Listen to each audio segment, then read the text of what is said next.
What's up? How we doing? Woo!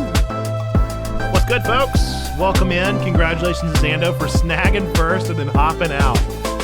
Like a true gentleman. Stained, welcome in. Kuro, hey, I'm at work, so I'm at a listen-only capacity. Thanks for streaming. Hey, thank you, Kuro. Appreciate the lurk and the hangout and the listening. You're listening to a great stream. This is an excellent stream to listen to because for the first hour, we're going to do TWIG.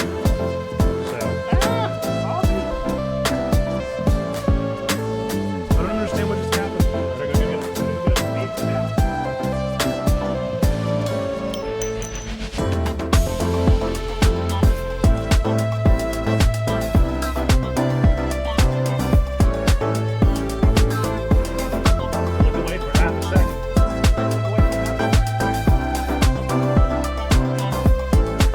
Welcome in. Folks, once we get through the ads, we'll do Jeopardy, and then once we get through Jeopardy, we'll start TWIG.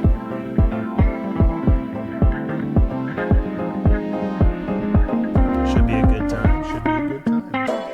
I'm really liking this new time, not gonna lie. Starting at 10 a.m. instead of 9 a.m. has allowed me an entire other hour to get things done in the morning whenever I'm my most productive self. And I'm really liking it. This music's crazy loud.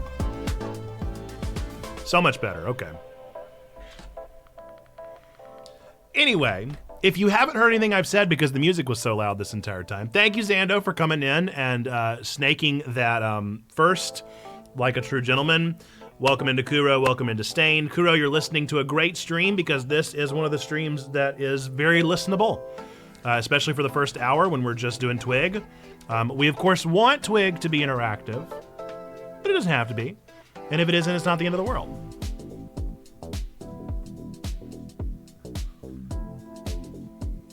But we should have a great stream. Speaking of TWIG, I'm going to go ahead and open up all my links.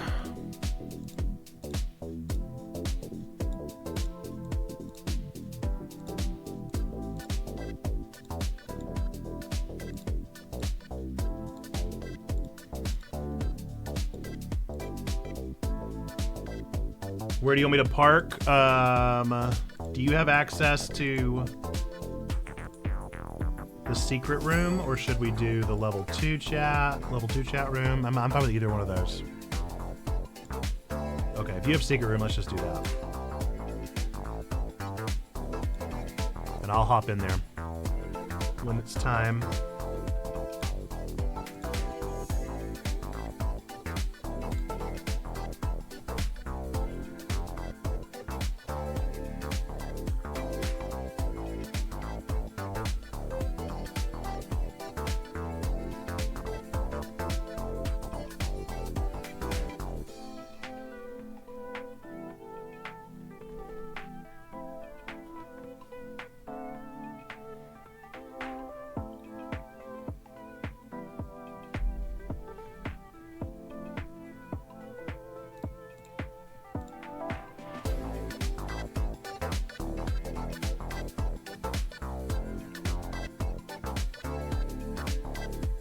Yo! What's up, Mayfly? Welcome in.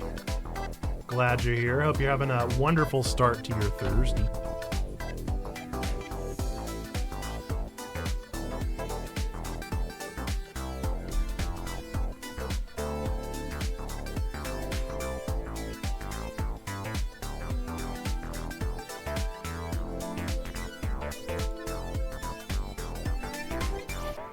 Today is the day the in-laws arrive. What time are they due? Are they coming in this morning or late tonight? Will they be catching TWIG? That's the big question. It's definitely our most professional show that we put together, so if there's one for parents and in-laws to catch, it's this one. For those outside of nerddom to comprehend what we're doing. All right, now I'm just looking for those ads. Once we get those ads up, we'll do our Jeopardy, folks.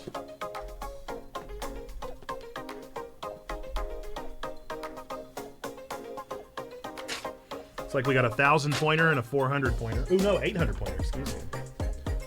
Flight comes in at 6:30, should be in the house around 8. My goodness. Plenty of time to prep and stress and do this with your thumbs. Fidget. Do you have a fidget toy? Do you have some kind of fidget spinner of some sort? We need something. Oh, there's the ads. Minute and a half and we'll do Jeopardy. No sneaky today, though, so the chances are looking good for folks if you want to try and slip on that leaderboard while Sneaky's away.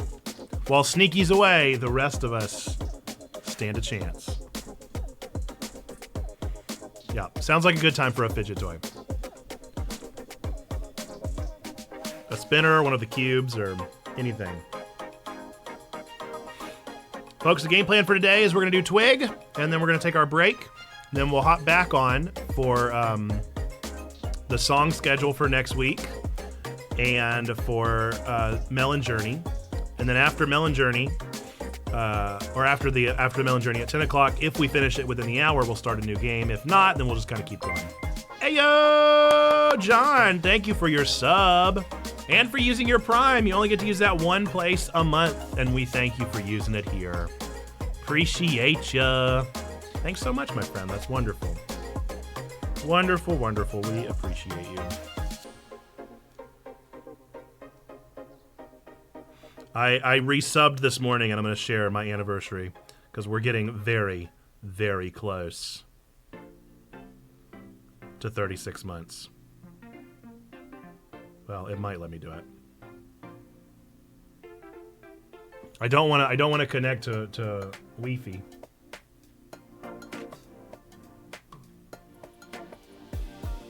There we go. 32 months in a row. 4 months away from 3 years, you guys. Isn't that insane? I feel like that's insane. I just had a nightmare that I never turned voice mod back on, and that I've just been talking and nobody has said anything this entire time. Oh, stream anxiety. All right. It's time for Jeopardy. Folks, it is time for Jeopardy. If you want to get yourself on a new, clean slate, a totally clean slate, today is the day. The points are low. Most people are not on the leaderboard. We only have 2 people actively on the leaderboard right now. And so the chance to dethrone is very high. Our first Jeopardy question. For those of you that have never played before, you do not have to answer in the form of the question. You just have to answer as quickly as you can. Get your answer in the chat. First person to answer correctly in the chat gets the points. First one. The category is tons galore for 1,000 points. Tons galore. The answer. 3,500 years old and weighing 220 tons. One of New York City's oldest artifacts is the Central Park obelisk, known as her needle. 3,500 years old and weighing 220 tons. One of New York City's oldest artifacts is the Central Park obelisk, known as her needle. Who is she?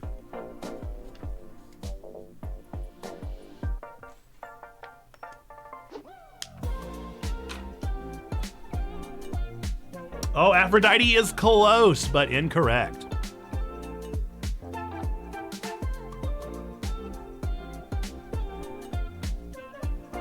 It's a tough one. I would not have known this one. I've only been to New York twice. I'm not the most knowledgeable about the city. I'm gonna put up a timer. Ba-ba. Let's go for another minute. At 4 minutes, I will be revealing the answer. It is Cleopatra. Very nice. Chats in the clap for Stain, landing on the board with 1K.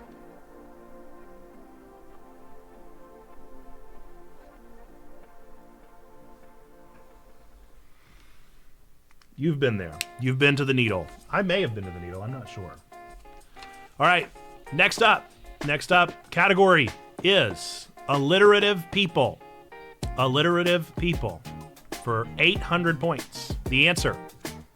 She was First Lady from 1989 to 1993. alliterative people. She was First Lady from 1989 to 1993. That's an easy one. That's an easy one, folks. I know that one, and if I know it, it's easy. It is indeed Babs.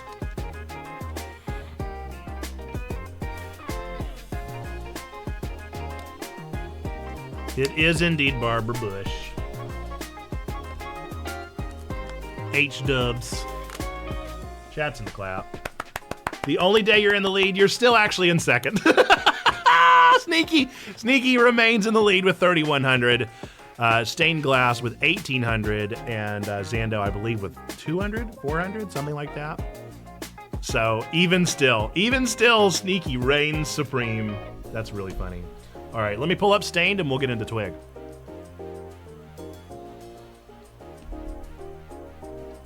Get all the sound levels as they need to be and all that sort of thing.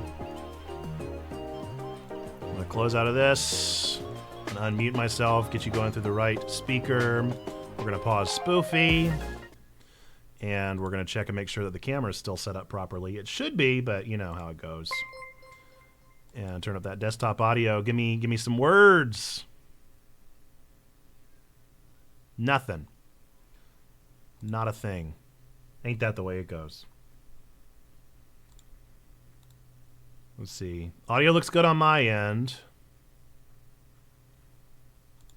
It's coming through Philip, so it should be heard. It might be on your end.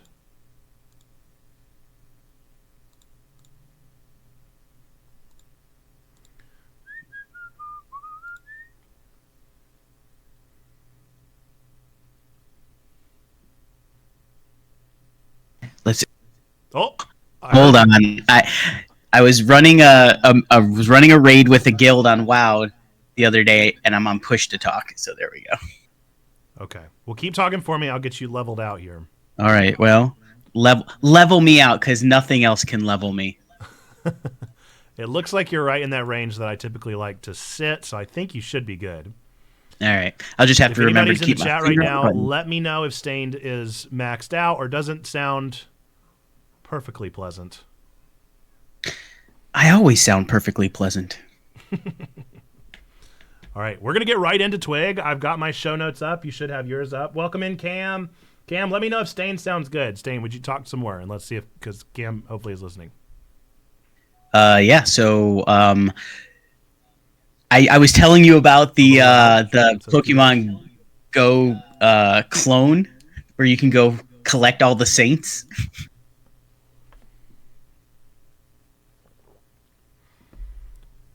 All right, I did negative 3 decibels, which is actually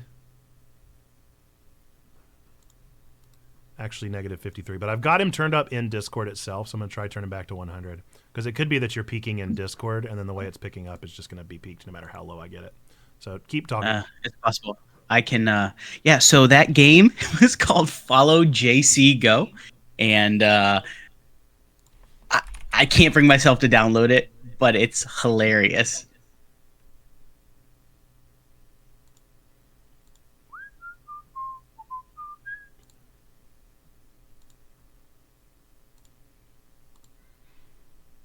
I'll drop a limiter on there just in case. Is it still peaking, Kuro? Oh, keep talking. Keep talking. Oh, well, let's see. Apparently the Pope endorsed it back when it was a thing. So, yeah, this is why Christians always take the media and then ruin it. Still a little loud. Well, I'm typically pretty quiet. I keep my mic pretty low. All right, we'll drop it. We'll drop it a little further. I'm gonna do negative 4.5. So you'll be negative what? Like what is that? Almost 100%. Negative 75%. We'll make it work. And I'll get a little closer. And I'll try and speak up a little bit here and there. Okay. Limiters on. Stuff is good. We're gonna go ahead and start the intro. So be quiet for like 10 seconds.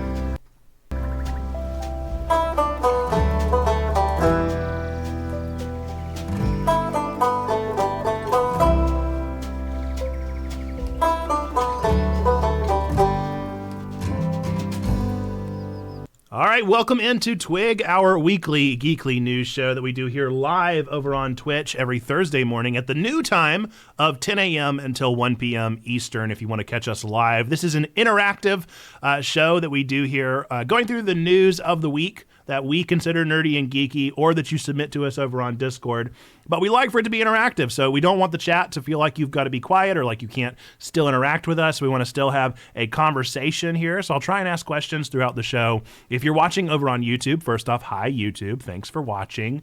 Or if you're listening over on the podcast, maybe find a YouTube feed of it so that you can go leave a comment and let us know some of the answers to your questions as you're watching through the show. With that, we're going to get started with our first segment of the show that we like to do. What did you watch or play or read in the past week? What have you been watching? What have you been playing? What have you been reading? I'll start so that we have plenty of leeway for our guests that I'll introduce. I've been watching Hell's Paradise and Heavenly Delusion, which I realize is kind of a weird dichotomy of heaven and hell. I just finished Coffee Talk 2, playing that, and now I'm starting up, again, Spirit of Justice, Ace Attorney. We'll see if I make it through this time, but something about Ace Attorney, I do like one case at a time, and then I take big breaks. And I just started reading The Maid, which is a kind of new trending book from last year. And then I also just started reading The World According to Garp. And hoo boy, I was not prepared for that book. I thought it sounded like a goofy, like Americana. Wow. A rough start, a rough chapter to start things off. So I'm interested to see how it continues to go on. I've never read John Irving before, so maybe this is just John Irving. But let us know in the chat, what have you been watching, reading, and playing? And then I'm going to turn over to our guests. So one of the things that we like to do here on TWIG is have one of our level 2 members hop on whenever they are able to hop on. And so that is what we have today, one of our level 2 members here at Checkpoint Church, Stained Glass. So Stained, I'll let you tell everybody a bit more about yourself, and then what have you watched? What have you played? What have you read? Yeah, I'm Stained Glass. I'm a pastor in the UMC here. What have I been watching, playing, reading? I have been really watching a lot of baseball. My wife and I watch the Yankees games as much as we can. I've really been into I've been really into WWE wrestling a lot over the last few months, getting back into it from my childhood, and I've been watching way too much of that, like truly, to the point where my wife even last night was like, "Are you even enjoying this like AAA stuff?" I'm like, "No." She's like, "Why are you watching?" I go, "I don't know." But so I've been doing that, and let's see. I've been playing Hogwarts Legacy. My son has also been playing that, so he is trying to beat me through it. And reading, I've been reading a book called Online Jesus by Angela Craig. And yeah, that's what I've been doing. Rock on. I know literally nothing about wrestling. I grew up with a lot of friends that definitely liked wrestling, but the only person that I know is Sting, and that is purely because on the N64 wrestling, whatever it was, that was who I like to play as, and that's really all I know. That is where my knowledge begins and where my knowledge ends. So I wish that I knew more. I always feel like it would have been a fun, fantastic thing to have gotten into as a kid, but I feel like my wrestling was Dragon Ball Z. And so I watched anime instead of wrestling, and that was like the alternative of like, if I wanted to see violence, I wanted to see anime violence for whatever reason. Whereas, yeah, it's so ridiculous. It's ridiculous and stupid to the point of being entertaining. Mm-hmm. With Harry Potter, did you do the whole like Pottermore thing where you linked it and all that stuff, or did you just do whatever the hat told you to in the game?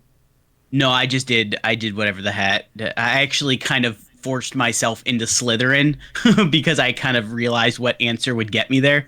But yeah, no, I'm just going through it real slow without a walkthrough.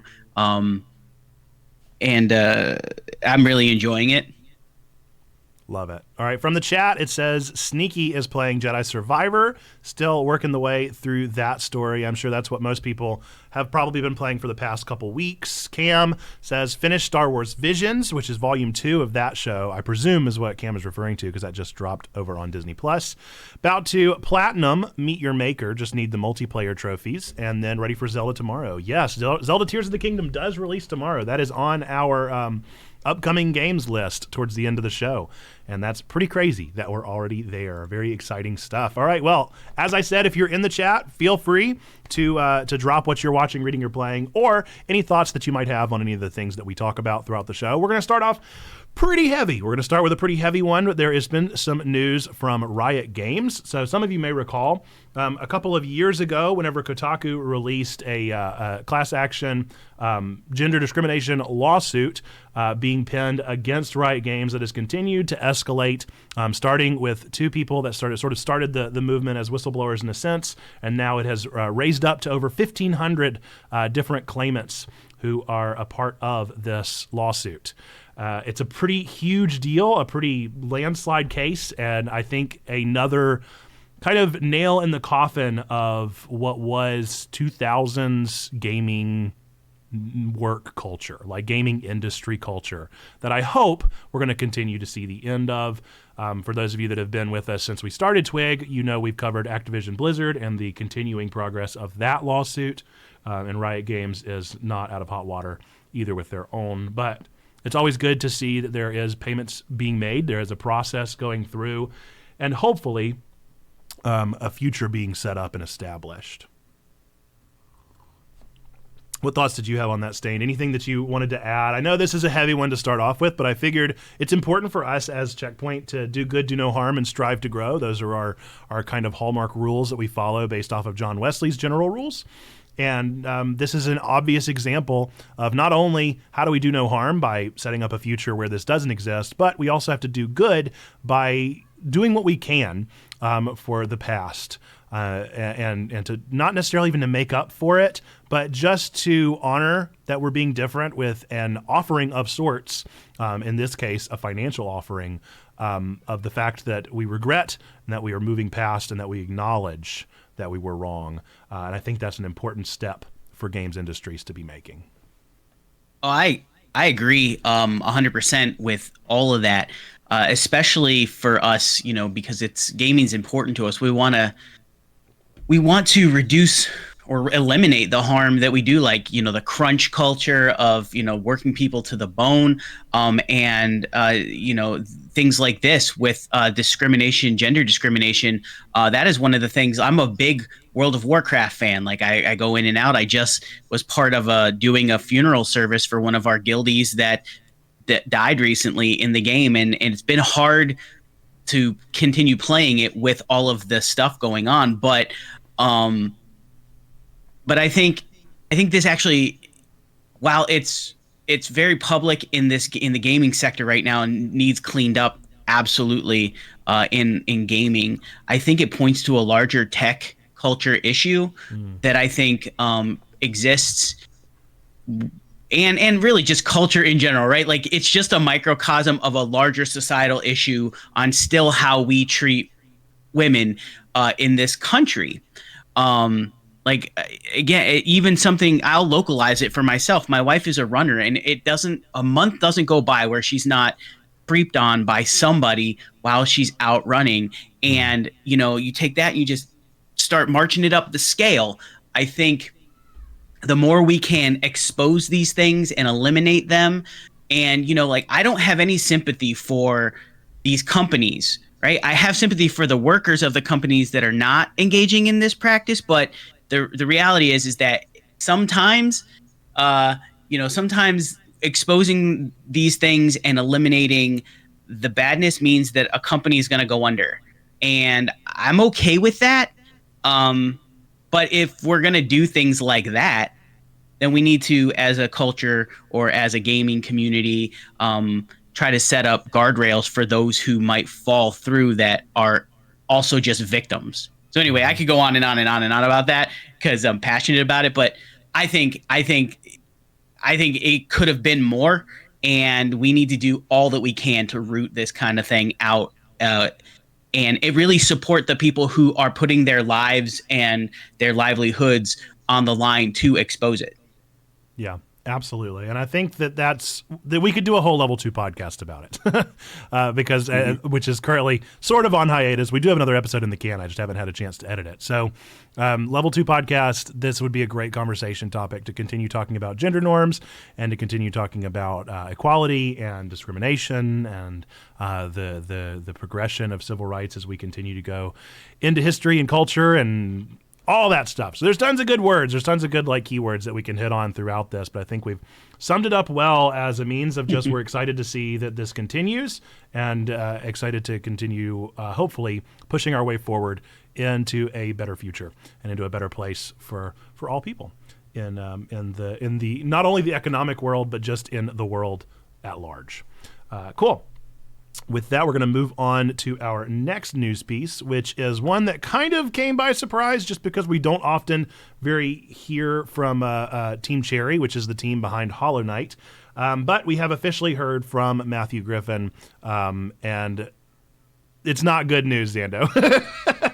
I see Zando in the chat was like, whoa, what? Yeah, it's not great news. So Matthew Griffin revealed in a tweet recently that they had originally planned on releasing Silksong in the first half of 2023. However, we're coming up on a month until the first half is over. And while the game is shaping up, it's become something bigger than they expected. And so they're really wanting to continue taking time to do more and to put more into it and to make sure that it's a product that they're proud of upon release. I have two minds about this, and you might as well, Stain, so I'll be interested to hear what you think. But I, for one, am just glad that we finally heard something. I think that's been kind of the running meme, is that every single Nindy, every single Nintendo thing that has happened in the past 2 years, they've been like, Silksong win, Silksong win. And they haven't said anything. They just haven't said anything at all. So to hear from Matthew Griffin to say, yes, we have been working on it. Yes, we did have a plan. No, it did not go according to plan, but we are still working on it. We're proud of what we're creating, and it's gonna come out. I'm fine with that. I'm fine with them not releasing a date, and I'm fine with them acknowledging the fact that things are not going to plan. But I would have preferred a date, of course. But I guess I would rather not have a date that they miss than have a date that there's no way they're going to meet. You know what I mean? So what are your thoughts? First off, did you even play Hollow Knight? Are you excited for Silksong? or just is this I know nothing. I know nothing about it other than it's a game I want to play.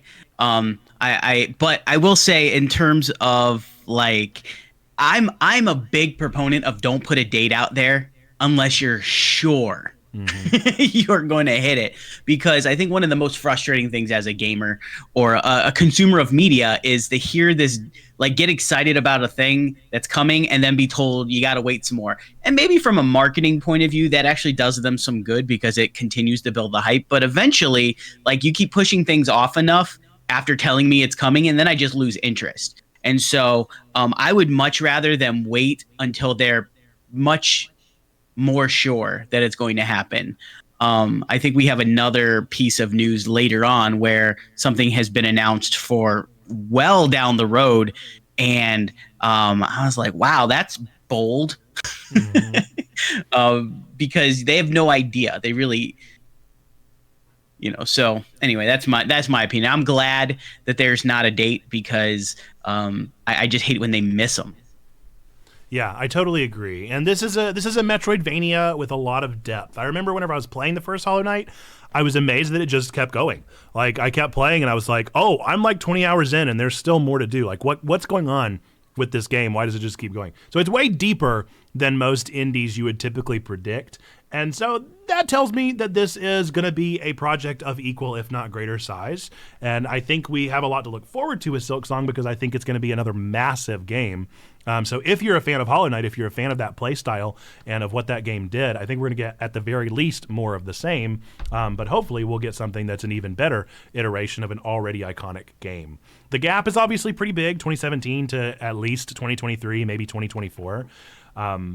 But it's good to know that they're working on it and that they're excited about their product.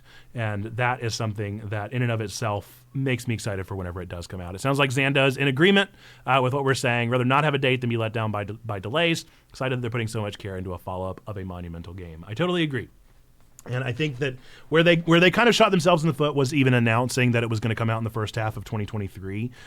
They did exactly what you said, Stained, where they made this announcement, a year or so ago, two years ago, and that the scope is just so hard to know whenever you're looking out that far, to know what you're even planning on doing.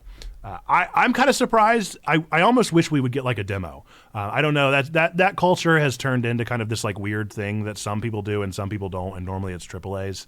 But I think that would be a good way of doing this, to do some sort of a demo just to like let you know that they're working on it, tease a little bit of it, and get some feelers out there. But we shall see.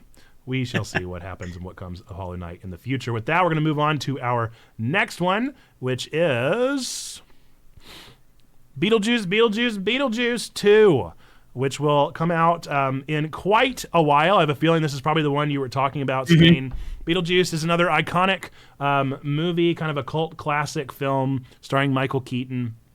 And for some reason, they're making a second one. They think that they have enough to make a second one instead of a reboot, which I feel like would have been, I guess they did just have like a recent resurgence with the musical. So maybe that's where this energy is coming from, or just that hype of this era of movies.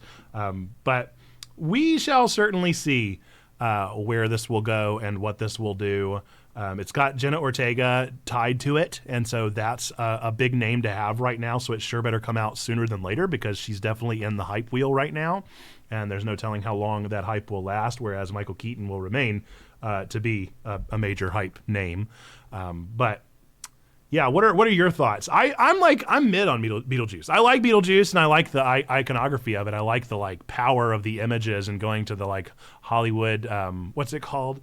What's the restaurant called? I can't remember what the restaurant is called, but whenever you go to that restaurant and you see all the like props from movies and things like that, and it's in the shape of a giant pyramid, I'll remember eventually. But whenever you go there and you see all the props, like Beetlejuice is there, and I'm like, look, Beetlejuice. And then I'm like, I'm probably not going to go watch that movie again. So let me know your thoughts. What do you think, Stain? Yeah, I mean, I'll probably watch it. That's it, Zando. I didn't know that it was. I didn't even know it was a thing. Like until I saw these show notes, and then you're right. This is the one that they're really announcing it well ahead of time. I like Beetlejuice. I always liked the movie. I think this will be something my wife would like as well. So this will probably be a date night movie for us. They're gonna get all the money from people like me, people who are not upset that they're doing. I actually would prefer this sequel, even though I have no idea what they'll do with the story. I'd rather the sequel than a remake on this. I just watched a video yesterday about remakes nobody asked for, and there was watching my wife get so angry about the idea of a live action Hunchback of Notre Dame remake, because it's like her favorite movie of all time, reminded me that we just don't need a remake of everything. Right, we can continue the story of things, but I think I'll like this. I think I'll like it. Whatever they do with it, I'm very easygoing on movies and stuff like that. So I'm sure it'll be good enough for me to go, that was worth it. Yeah, I put down in the chat that it's supposedly going to come out September 6th, 2024. And the only confirmed cast, I think, has been Michael Keaton and Jenna Ortega, but there are definitely, like, the rumor mill is speculating, like, will Tim Burton return? Will Winona Ryder return? I thought I saw in that article that Tim Burton was directing it. Yeah, I think it's very much, like, heavily rumored and implied, but I don't know if you went to IMDb if it would show up, which that's a good question. Well, that's the official source, right? Yeah. Xando said it's like that one scene in Monty Python and the Holy Grail. No thanks, we already got one. It's good. That we've already... Very good stuff. So yes, that is Beetlejuice. I'll be interested to see. I think, like you said, it's a good date night movie. I'm not expecting it to rock the boat too much. I think there are two options. I think it either shows up and it's fine and it's a good date night movie, or it's a total flop and it gets memed to nothing. So we'll see what happens and what ends up going on. If they get Tim Burton, it'll be exciting at least to have another Tim Burton film. Always brings a lot of heavy imagery, along with like a Wes Anderson, who's, just, they are a meme in and of themselves. So time will tell. Next up, The Nintendo Switch. I'm so confused about this news, but this is according to Bloomberg. For those of you that don't know, Nintendo has like a fiscal meeting that happens every single year at the end of the fiscal year, and whenever they have that meeting, we get a bunch of news that just drops out of nowhere. This is one of the particular ones, dropping a lot of information about how many Switches sold, what we should know about those Switches that sold, what should we know about their plans. And according to some of the sources and analysts, they believe that Nintendo is not releasing a new console for the rest of this year. So don't expect one in this fiscal year, which means we won't be getting one until April of next year. At least, after that probably. I think that there was a lot of hype that it was going to come out this like Christmas season. But I don't know. So maybe Christmas 2024, maybe summer 2024, but we will see what they decide to do with this. I think it's probably way past time for a Switch 2. I think this is their 7th year. I don't know if it's their like 6th year going into 7th year, or if it's their 7th year going into 8th year, but they've been around for quite a while, and the OLED innovated just enough to kind of get them the last little like life breath out of it. They're still selling just fine. What they're not doing as well is running. They're just not running games as well. So you can't play the AAA titles. You can still continue to play the Nintendo titles. I think what will be a big thing will be tomorrow. Tears of the Kingdom, how does it run on the Switch? Because I personally didn't actually play Breath of the Wild on the Switch first. I played it on the Wii U. And so we will see how it actually runs and how it actually does. I remember it running just fine on the Wii U, but I don't know. We'll see if it chugs really hard, or if it runs it too hard, or if the older models of the Switch can even handle running it. But what are your thoughts on this, Stain? Well, this is one of those things where, like, so I'm actually in the market for a new Switch because mine broke. It's been broken for a little while, and my kids I have 2 Switch Lites in the house, but I really like to play it on the bigger screen. I like to dock it and all that, so I really got to get one. And Tears of the Kingdom is going to make me buy one. And so thinking about, like, I didn't realize they've been out as long as they have been, because in my brain it's been a much shorter time period. And thinking about the possibility of a new one coming, I didn't know that we were that close to having something new. And so now there's a part of me that's like, oh, do I need to wait a little longer and just get the new one? But if it's not going to be around for a while, then I'm gonna shell out some more money, and then down the road I'll buy the new one. In terms of whether this new game will play well, I think it will.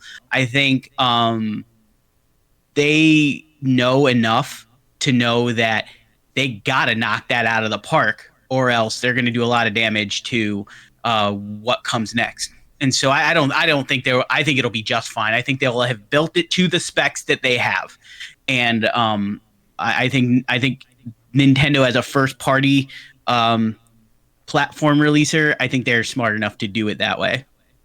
Yeah, they definitely know what they're doing, and they have a very strong, cohesive plan for what they're doing.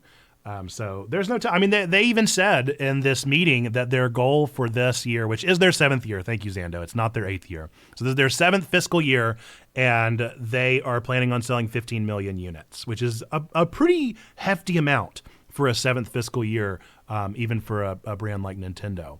I think what they're probably banking on is Tears of the Kingdom. What does get me excited about that number is maybe it means they have one more last hurrah video game, because that's a pretty high number for just Tears of the Kingdom. I know Pikmin 4, but Pikmin 4 is not going to sell that many. So it'll be I think we have one more last hurrah game for the Switch that's going to get teased here before too long. And so that kind of excites me. Maybe it'll be a new Mario to close out the season. We'll see. But I'm not putting any money on that because I wouldn't bet it. But you never know.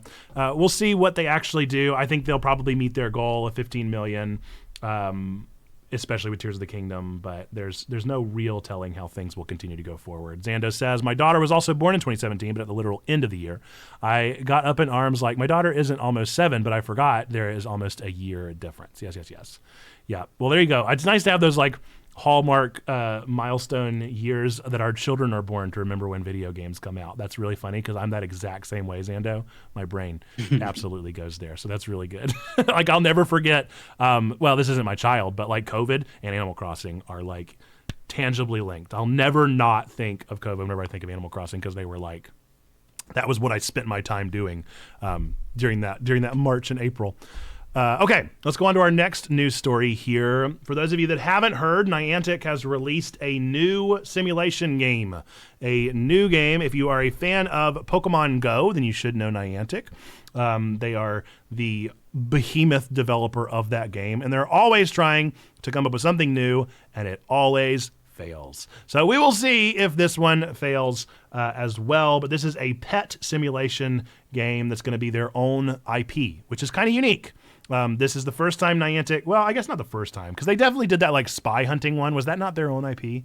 Maybe this is just like one where you actually have like critters instead of anything else. So maybe that's the thing. So it is known as Peridot. I think it's Peridot purely because the first one you get, I think, is named Dot.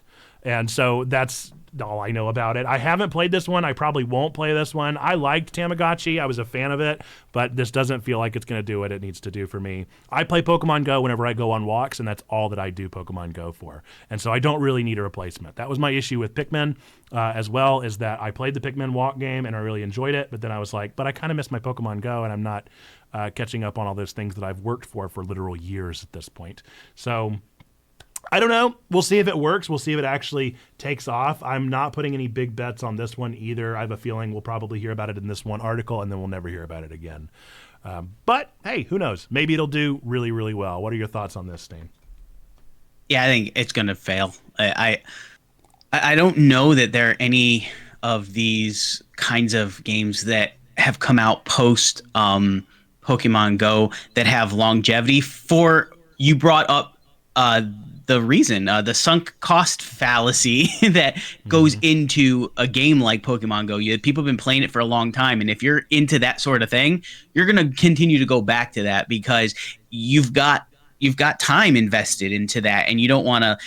I just don't see this being having any kind of staying power because it doesn't connect to anything that I think people will really care about that much. I know for me, I was like, yeah, that's not for me. But I'm also not even really a big Pokemon Go fan. I was for a few months, and then it was what it was. But my wife really, really was into it. So maybe a person like her might find interest in this. But yeah, I don't think.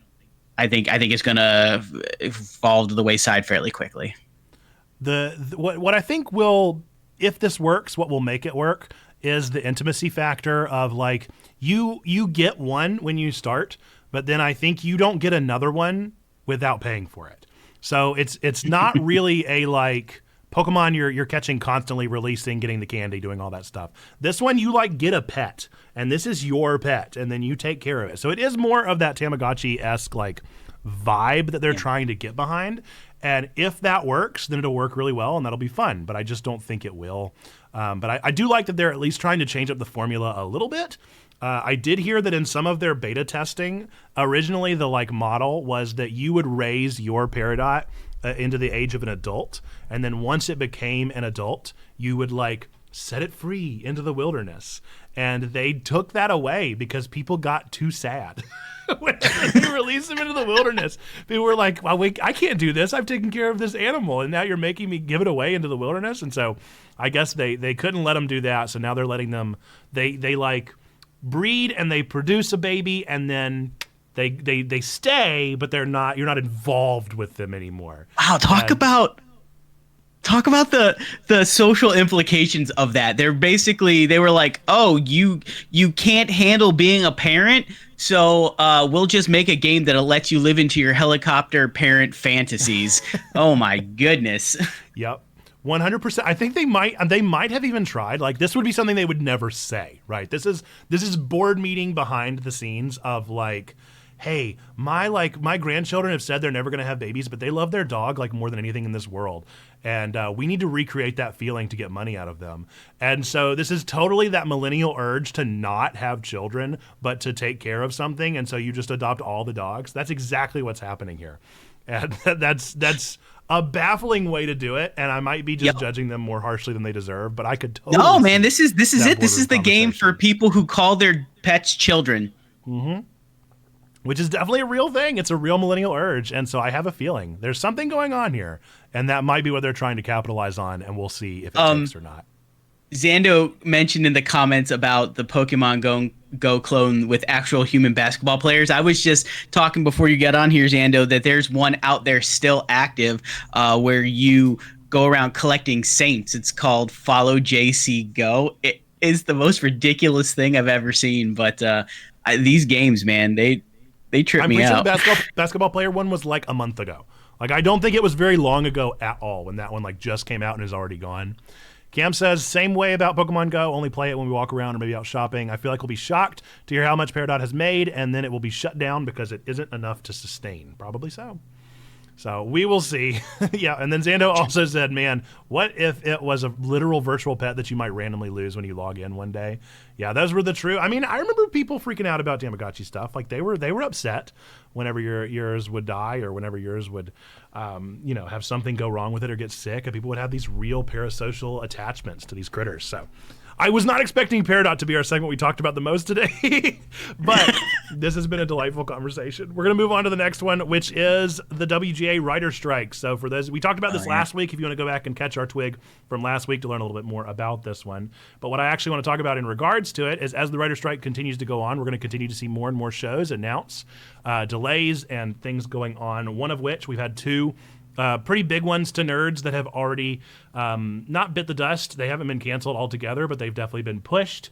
The big one for HBO fans is Severance. Is it Severance HBO or is it Apple? It might be Apple. Either way, Severance has gotten a delay, which is a pretty big deal for those that are fans of that show, which definitely has a bit of irony to it in the kind of like bigwig capitalist argument that show is making. And then very hard for a nerd like me to hear, but appreciate from the Duffer's perspective, is that Stranger Things has also confirmed that it is going to be having a little bit of a delay, which almost throws everything out of whack. I'll be very interested to see how this goes the longer that this strike goes on and if it continues to be delayed by the Duffers, because for those of you that are Stranger Things fans, Stranger Things releases in July. Like, there's no other time for it to release. And so if it's pushed at all, theoretically, it would be pushed to the next year's July. So that means that every time it gets pushed, we're pushing it back another year. We'll see how that continues to go and how that continues to vibe. But especially since this is, I think this is their final season in their 5th season, they're not going to want to mess this one up. And they're definitely going to end up pushing it probably a whole year. Oh, did it come out in October? I thought they both released in July. I could be wrong about that, but I feel like July is an attachment that I have to Stranger Things for some reason. I feel like I always watched them in July. But who knows? I do know that they definitely had a Halloween theme to them as well, so maybe so. But we'd have to go back. Regardless, the fact that it's being pushed, not good news. What are your thoughts on this one, Stain? Yeah, so obviously, I want these things to come out, the shows and all that, but I truly hope that we see more things get delayed because of this, because a protest without a disruption is pointless. And so the more of these things that start impacting more people, the more likely we are to get a satisfying resolution to it. So while I want these things to come out, I also support the WGA, and I want this to be done right. And the only way that's really going to happen is if people who aren't affected by it or don't feel affected by it start to feel the pinch. Yeah, I totally agree. And I even know that we literally just saw, what's his name? I'm trying to remember the theater. One of the theater owners, I think it was AMC, say like, I don't see this as being disruptive for quite a while. And so even still, you're getting the bigwigs and the people that are in power not caring.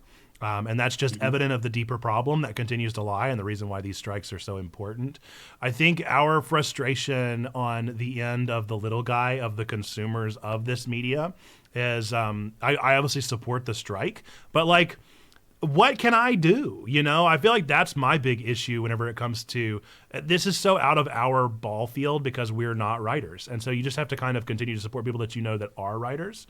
But it's not like, write your state representative or write your state representative. You just kind of, I don't know who to contact at Netflix to let them know that I think this is nonsense. I guess I can tweet at them. Maybe you can subtweet something like that.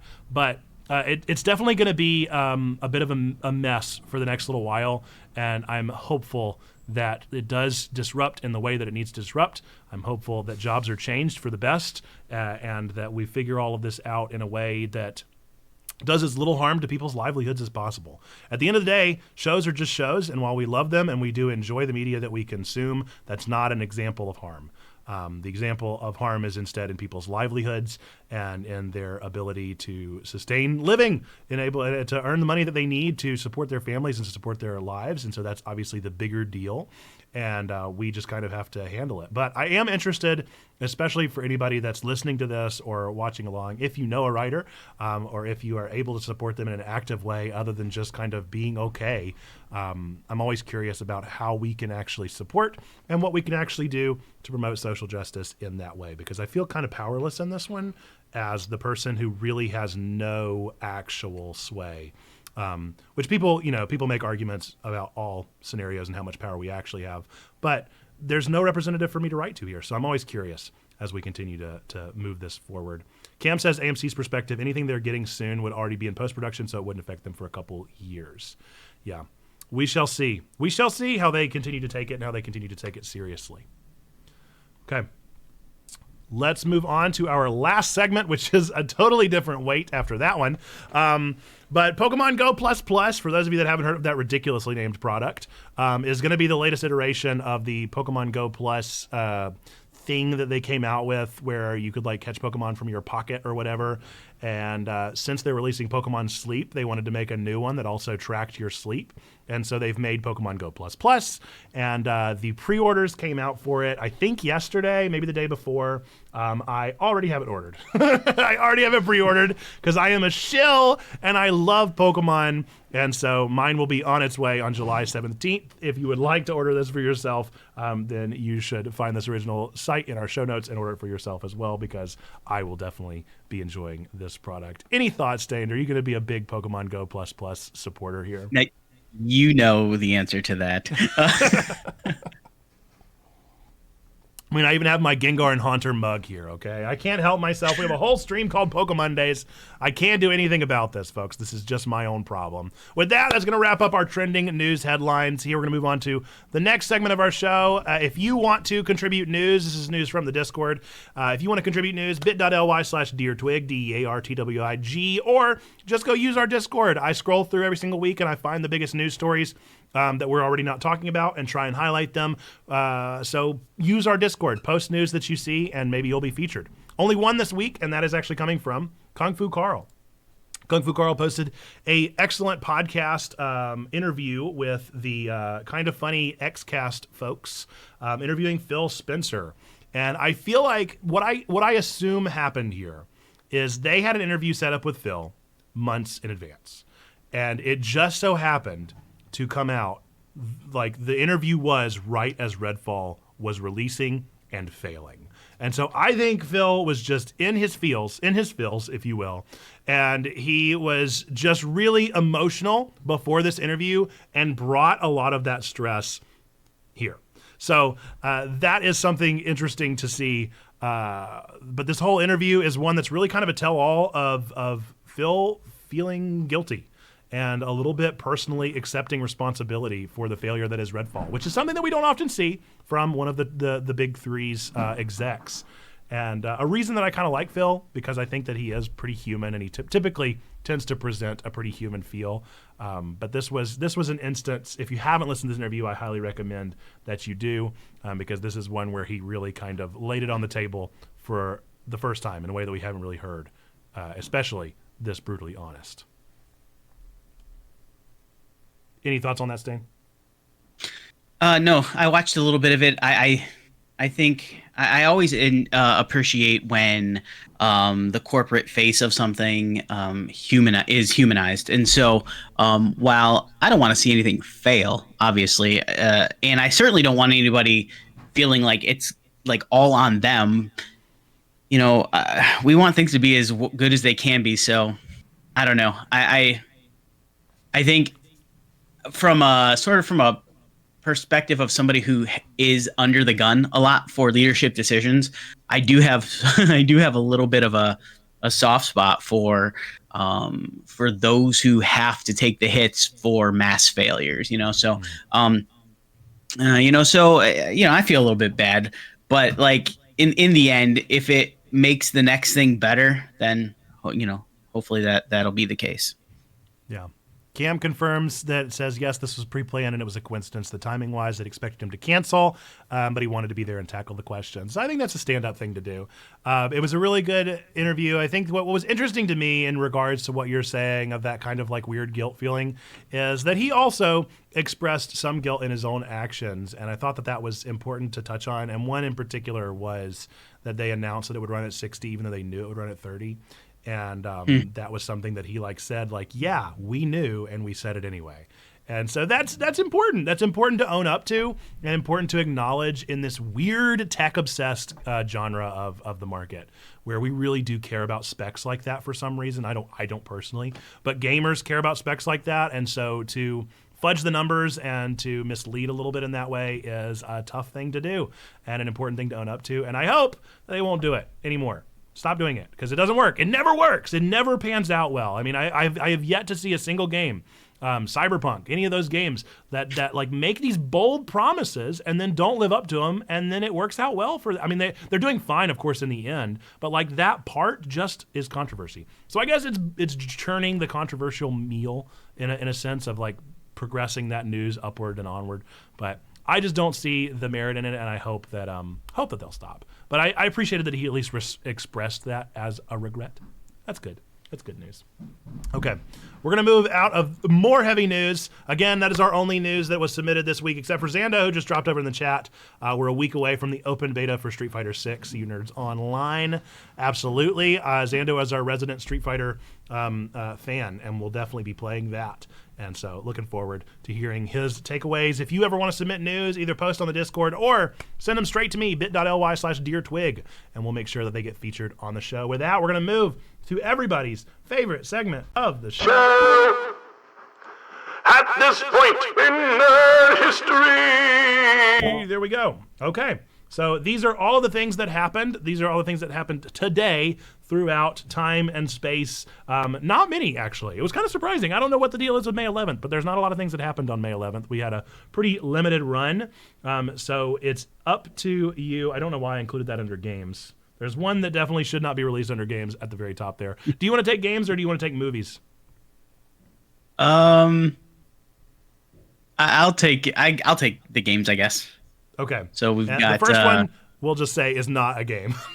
Yeah, it's not a game, but we'll say it anyway because it's there.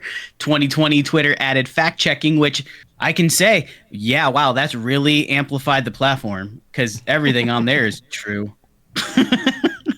I do feel like I remember that though. You would think it would have been in response. I think there was definitely like a part of it that was political, but it was definitely very heavy with COVID. And that was the misinformation scene there, which I guess you could argue is political. But regardless, that was what it was more centered around than anything regarding the election, maybe a better word. Yeah, no, I think yeah, you're right. All the COVID stuff at that time. I do remember it. Now that you say it, that I remember it. 2013, Find the Invisible Cow was released. I had never heard of this. Do you know what that is? No, I don't know. Do you know now? Have you looked it up? No, I didn't. Oh my goodness! I need to know who in the chat knows what Find the Invisible Cow is. This is a famous website, okay? And it used to be, it was just a stupid Newgrounds-esque website that you would go to, and it's just this blank computer screen. And your goal is to move your mouse over the screen and to try and find the invisible cow. As soon as you find it, it will move, and then you click, and then it moves, and you find a new invisible cow. It's the dumbest thing ever, but this was just like one of those early, it wasn't even early. I mean, 2013, that's not even that early. But it was a weird generational shift in like one of the last big internet memes of that era that I remember at least. So Find the Invisible Cow, hilarious, 2013. The explanation just reaffirms to me that we are just like rats in a maze. 100%. It was very much just a easy internet game. Then finally, in 2004, we announced and then named Revolution. Well, it was named Revolution at that time, so that was the name of the project. The Wii was announced. It was then named Revolution before that. Okay, got it. That's that read weird. Okay, I didn't know that it had a name before Wii, but for real, there was a meeting with people who were like, "Wait, we've got this name, Revolution. I've got a better idea." Yep. Let's call it just like whenever Wii. the PS5 was it the PS5 that was known as Scarlet? I feel like that's right. And so, or maybe it was the Xbox S or whatever. One of them was known as Scarlet at one point. And so it's just like that, where they all get these weird like keywords that almost end up being cooler than the actual name whenever they come out. Yeah, but at least with like PlayStation, they're iterating it by number, right? So it makes sense that it would true. It must have always been be Xbox, like 'cause there's no way PlayStation PlayStation 5 would or have said a different PlayStation name. 6 or whatever. But with Wii, that's not. What does that even like? That doesn't. Oh, that's fun. It's connected to nothing. Xando dropped a knowledge fact there in the chat. They were so close to sticking with the name Revolution. The product numbers on the back of early Wii games start with RVL. That's super fascinating. So they wanted it. It was like, you know, some excitable person that fought for it really hard to make it the Wii. That's hilarious. GameCube was known as Project Dolphin, and early GameCube games have Dolphin or DOL in their product numbers. Hence why the Dolphin is the emulator if you want to run GameCube games. So there you go. Scarlet was indeed Xbox. I knew it was something like that. I remembered something along those lines. Okay, we're going to move into, at this point in history, movies. Again, not too many. The first one that's sort of video game related in a way, I don't know if you enjoyed this movie or not. It was kind of on the fence for me. Enjoyable enough. Was the Angry Birds movie back in 2016. 2012, the movie iteration of Dark Shadows, which I think people thought was really going to go somewhere, and then it never really did. And then in 2007, 28 weeks later, was dropped on May 11th. And then an iconic film to me, maybe not to others out there, but to at least to my millennial heart, A Knight's Tale with Heath Ledger is just one of those iconic films. And this was released on May 11th in 2001. With that has been At This Point in Nerd History. Okay. We're going to move now into upcoming releases, things coming out in the next couple days, in the next week or so. And for this one, we'll just go back and forth, Stain. So we'll talk about what's coming out in the next week. I'll kick us off with games. We're going to start with games coming out in the next week. Coming out today, the 11th, is Another Fisherman's Tale. Got Death or Treat. Fuga Melodies of Steel 2. What is this? luck. Mechabellum? Is that how you pronounce that? Yep. And then the last thing coming out on May the 11th is TT Isle of Man, Ride on the Edge 3. A too long title. Yeah. It's coming out tomorrow, Baby Storm. Which is hilarious if you haven't looked up Baby Storm. It reminds me of that game, Who's Your Daddy, where you were the baby and one person was the dad and you tried to cause turmoil. That's the way I'm going to put that. And the dad had to stop you from causing that turmoil. And then also, of course, the big title coming out tomorrow is The Legend of Zelda Tears of the Kingdom. Yep. Coming out on the 16th, Humanity. Also on the 16th, Super Bunny Man. That sounds like it'd be interesting. It's hilarious. On the 17th, didn't know this was a thing, but I would actually, I look forward to playing this. Starship Troopers Extermination. And then also on 17th, another game maybe for Stained is WrestleQuest. So there you go. Two games in your particular wheelhouse there. We're going to move now into movies. Movies coming out in the next week. And Stained, I'll let you kick this one off. Coming out tomorrow. All right. Coming out on the 12th, we have Blackberry. All of these are actually coming out on the 12th. I don't know why I even said that. All these coming out tomorrow, Friday, typical movie day. Crater. Yep. Fool's Paradise. Hypnotic. Knights of the Zodiac, which sounds like a great combination of it's gonna be so Star Wars bad. and serial killing. It is going to be so bad, but that is a Saint Seiya manga adaptation that's being put in. So it's like a manga and anime that's being done live action, but it does not look like it's going to be done well. And then Oregon Trail, which is also an adaptation of the video game, as I understand it. I don't know if they stayed too true to the actual source material, but then again, it's kind of a meme game anyway. It was because the way you have it typed in the notes, it says Oregon, Organ. Yes. I was like, what kind of weird movie is that gonna be? Yeah, no, that's correct. So Oregon Trail. Oregon Trail But is that's the not the zombie game. remake of Oregon Trail. Oregon Trail. Oh, So it is a okay. meme. It is a meme and a Got parody it. of itself. And so they parodied Oregon Trail with Oregon Trail, and now they're making Got a it. movie of that parody. So All right, I'm both extremely upset and fascinated at the same time. I think Oregon Trail was actually released in theaters about a month ago. This is it being released on it was limited theaters, and this is actually releasing to streaming. So if you're interested in watching Oregon Trail, then you should check it out because it's probably pretty good. I heard decent things about it. Decent things. I'm gonna watch it.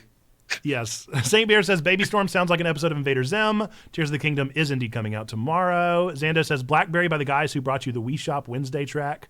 And then St. Bear, Oregon Trail, and Oregon disassembled and made into a trail. I think it's a zombie movie. I don't know if it's going to be a zombie movie. The game was very much zombie. So maybe there's an element to that. But it was kind of like a horror parody of the Oregon Trail. Got it. So let us know didn't even know in the that. comments what you're excited for and what you're looking forward to out of that list. Did I interrupt you? What were you going to say?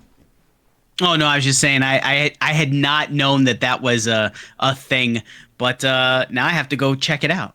Yeah, I'm very weirded out, first off, by our first movie, Blackberry, because I don't understand what's going on right now, and I'm feeling very old. There are all these docudramas being made on things that are not old. Or at least not to me. They're not supposed to be old. They make me feel ancient because we had Tetris, we've had Blackberry, we've had the Air Jordan movie. I think it was just called Air. Wasn't it called Air? I can't remember. So we had an Air Jordan movie. Like, there have just been all these movies coming out that are making me feel rather ancient. And these are things that I grew up with. And so I'm not sure what's going on, but I'm not happy about it. With that, Yeah, well, welcome to being older. yes, I guess so. I'm very young. I'm a spring chicken. I'm far too young to feel old. Now we're going to move into our final segment of the show, which is Meme of the Week. Our Meme of the Week this week is actually submitted by Sneaky Pigs. If you would like to be chosen as our Meme of the Week winner, then you can post on our Memes and Goofs channel on our Discord, !Discord in the chat if you want to join that. And the one that typically gets the most reactions is the one that I pick, but sometimes I just hand select them because I really like them. Case in point, this week's with the writer's strike, somebody put a little like Tumblr post and said, how bad could a writer's strike make things? Well, buddy, let me tell you about a cautionary tale called Heroes. And that was hashtag too relatable for me because I loved Heroes like most of us nerds probably did, and we remember just how poorly it went. So big bummer with that one, but I thought it was a pretty good meme, pretty good goof and a gaff and a laugh, and it brought me back to the world of Heroes. So with that, this has been the Week in Geek. We're going to wrap up, but before we do our wrap up, I'm going to throw it over to Stained. Stained, feel free to do any plugs, shout outs, let us know what you're doing, where you're at, and then we'll wrap up the show. Yeah, I'm really excited to be able to finally say in a very official way that I am soft launched a digital church plant up here in the East Ohio Conference of the United Methodist Church. The website is live, if a little janky. Perspect is going to be helping me out with that, but it's gobe.church. And we have a Discord and a YouTube and all that stuff. You can find all of that at the website.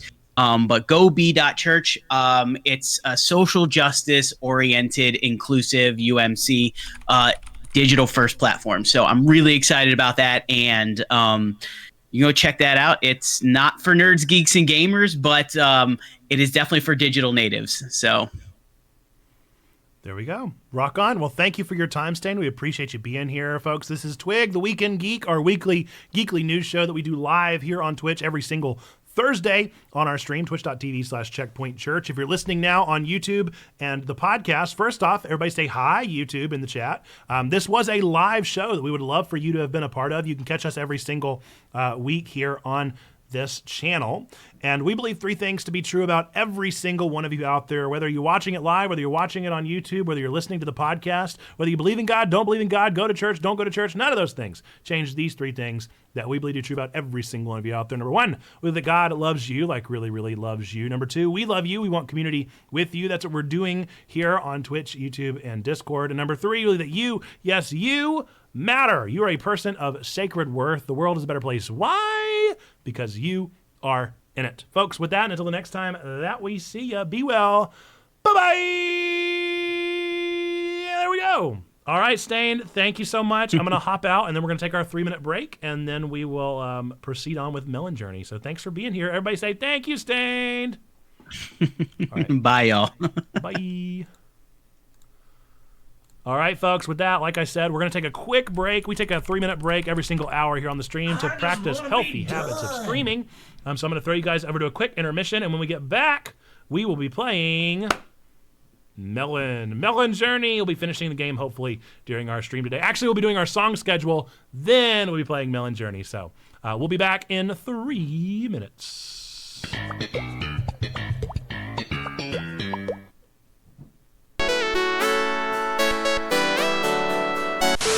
Cracking noises until you end the strike. Do you guys like the cracking noise? How does it sound over the fancy microphone? That used to be how I would do the Predator.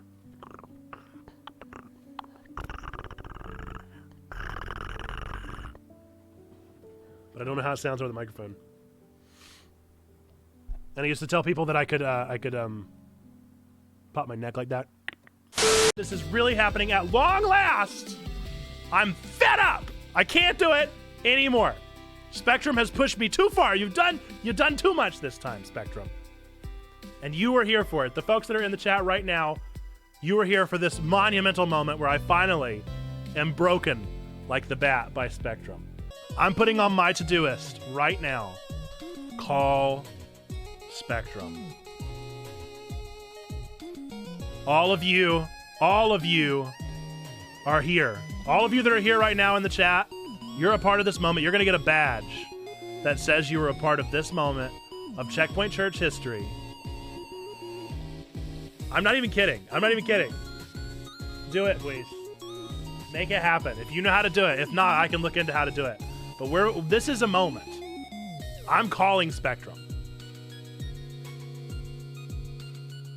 I don't know what it's going to take. I don't know what the difference is going to be, but we're getting a new modem. At the very least, we're getting a new modem and a new router. And this is just absurd.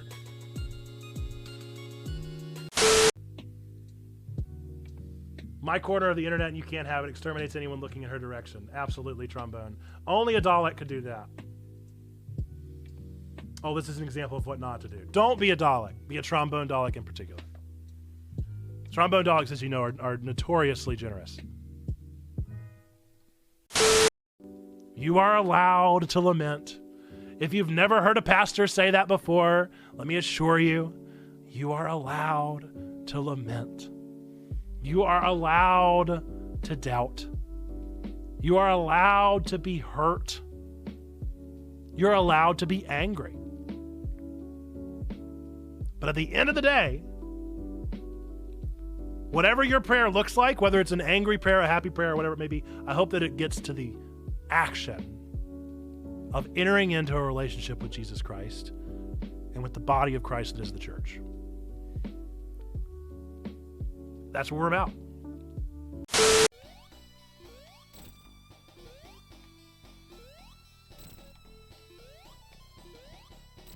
Oh, I thought it was three. I thought it was 3 hits. I thought it was 3 hits and then he was done. I thought it was 3 hits. I thought it was 3 hits.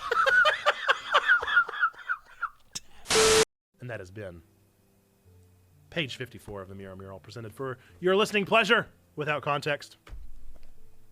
You finally got to see the mural! Wow! All right, welcome back. Okay, we've got to, so loud. So incredibly loud.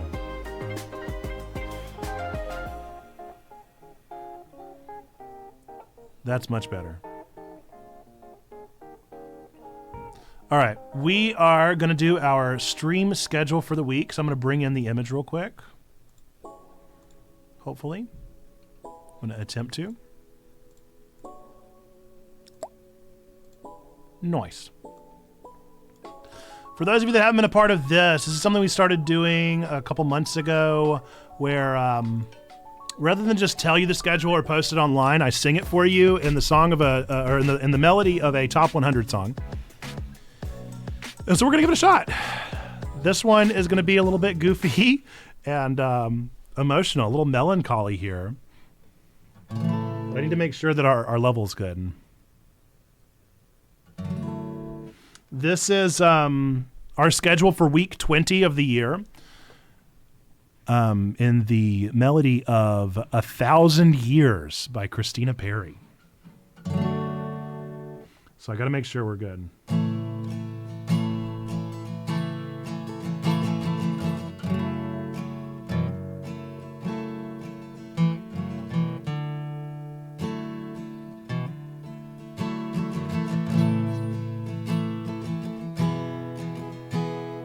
Sunday comes fast, you're lying in. Let's hear it. It's so hard to do this.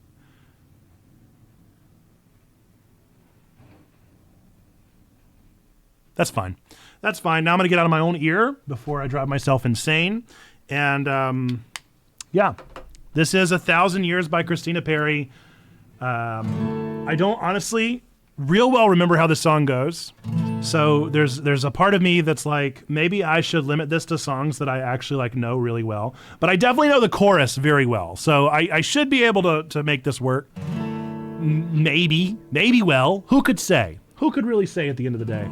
But this is our schedule for week 20 of the year. I'm going to do a better intro than this because I'm rambling pretty bad.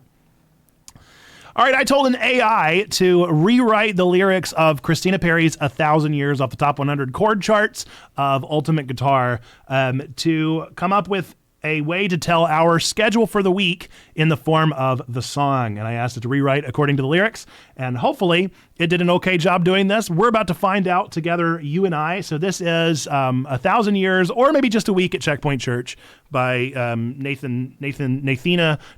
Perri.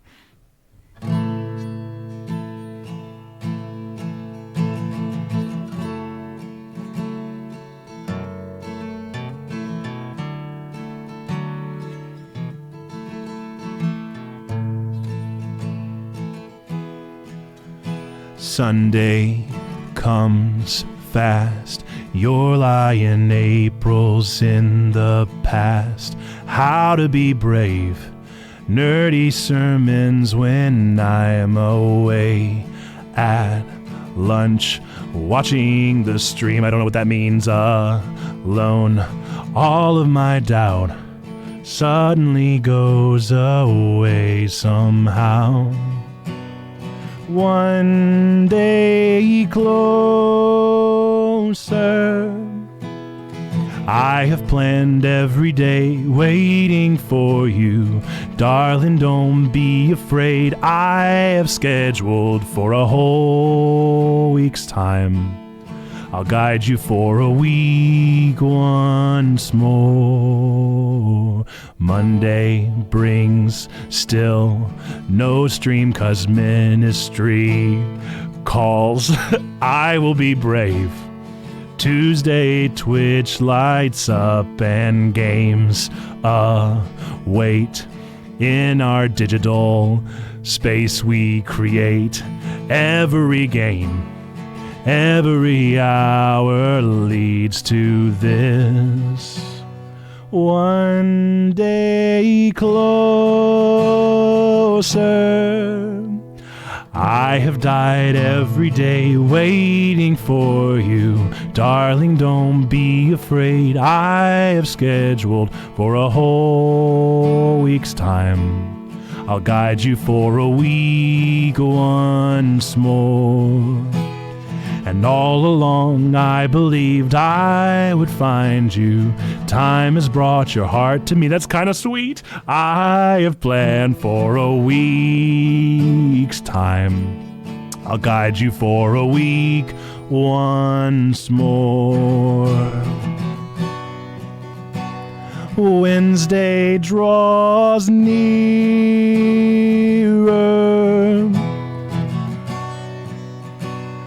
Discord lunch is clearer. Thursday wakes bright. Zelda's kingdom in sight. I will be brave. Next Sunday, Guardians wait their fate of the galaxy in our nerdy sermons slate. Every film, every hour leads to this. One day closer. I have died every day waiting for you. Darling, don't be afraid. I have scheduled for a whole week's time. Guide you for a week once more. And all along I believed I would find. I like that line. Time has brought your heart to me. I have planned for a week's time. I'll guide you for a week once more.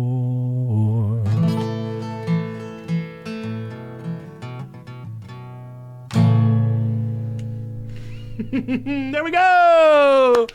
Chats in the clap for the schedule for the week. That song felt like it went on for 3.5 years, and I don't know if we actually got across any of the schedule. But there you go. Now you know. This is the schedule for the week here. Where's my hand? There it is. Well, there we go.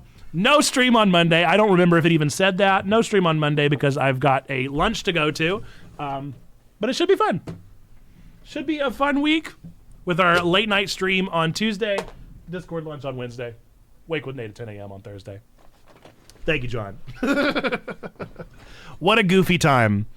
I don't know. I might have to tell it no more serious songs. That one line definitely got me, dude. That one line about the guide your heart to me. I was like, whoa. I was like, that's a little real. That's kind of ministry, isn't it? That's a bit of ministry, isn't it? That's a bit ministry, isn't it? All right, folks. We're gonna play Melon Journey.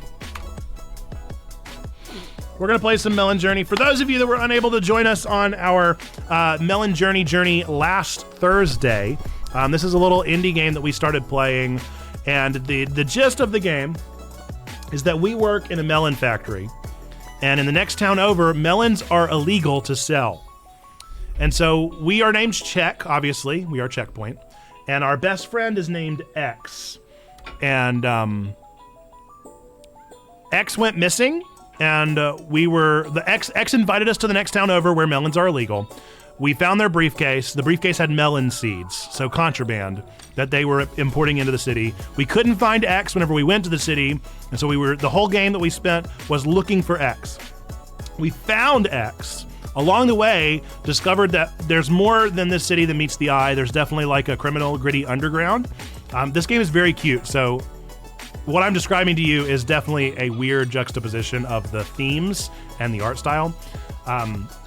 So we found a gritty underground. We finally found X. When we found him, X was like, hey, everything's okay. So glad you found me. And then lured us away to a tree, drugged us, and was about to kill us. Our best friend was about to kill us after tricking us. And then we were saved by our other best friends. And I think that's where we left off. So this game's taken a real turn. No, I remember wait. Am I still in the weird dream state? We'll find out when we get started. But basically, there's a weird contraband-esque world of somebody selling melon seeds. There's a running between two political presidential candidates, one of which is probably skeevy and the other of which is a moron. And we're trying to solve the mystery while also trying not to die. So we're gonna play Melon Journey. It's been a goofy, fun time so far. Don't let my current stance confuse you. It's very fun, but it definitely is taking some weird turns and has been surprising. So we're gonna get right back into Melon Journey.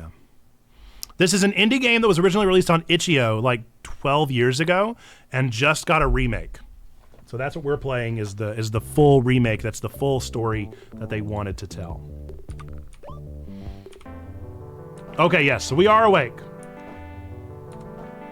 I don't know why we're moving like that. I gotta remember how the controls work, clearly. Why can I not talk to them?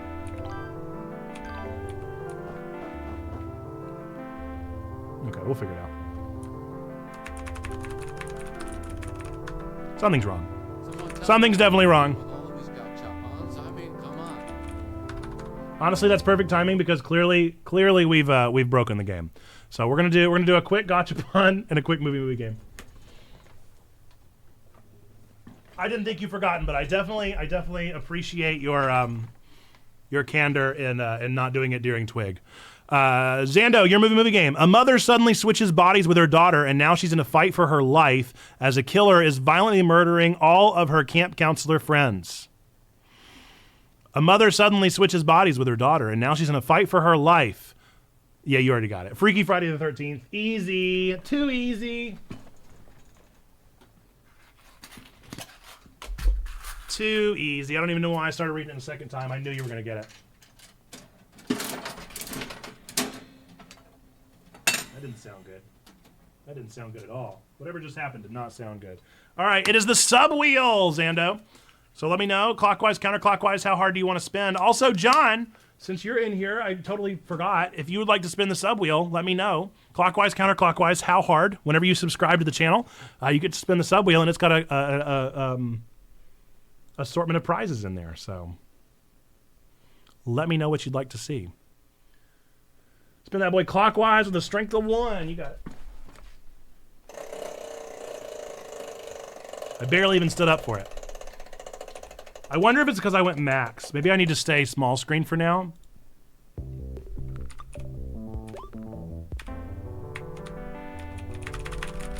What's going on? Did I break the game? This is very bad. I want to enjoy this game. I don't want to break it. All right, it landed on green for you, Zando. Which is another gachapon. I almost feel like this is what you had planned all along.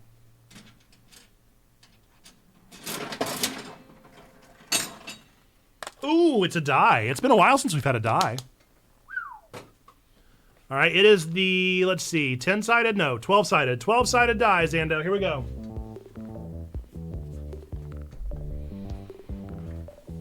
Time to roll that die. If it is a crit fail, then I get to pick a game. If it's a crit success, a nat crit, then Xander gets to pick a game. Anything in between, nothing happens. It's a 5, nothing happens.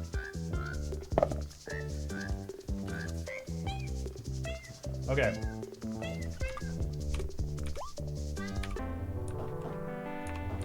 No, see, it's still acting weird. Why am I like glitchy?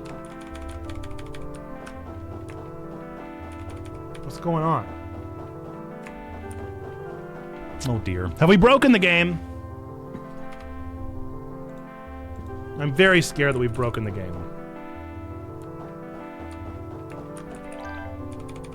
So item still definitely works.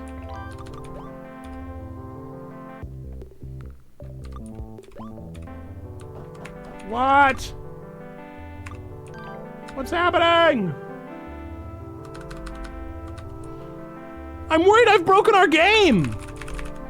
What's going on? Hang on, let's Google. Let's Google. Make sure they didn't do some update that messed everything up.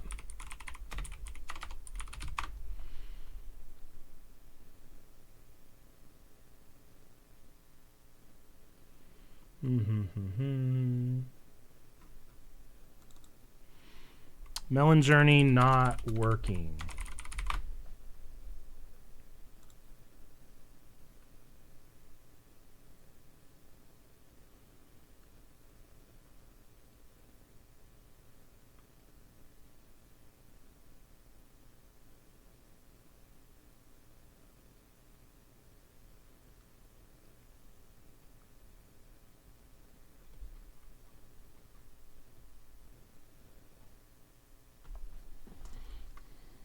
No.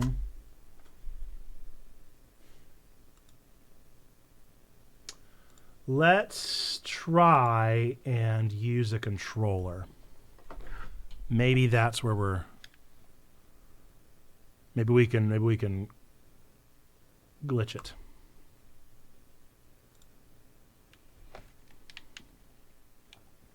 We're gonna see if we can do it.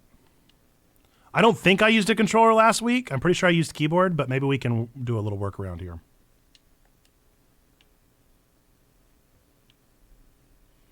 Something's got to give because it ain't working. My mouse.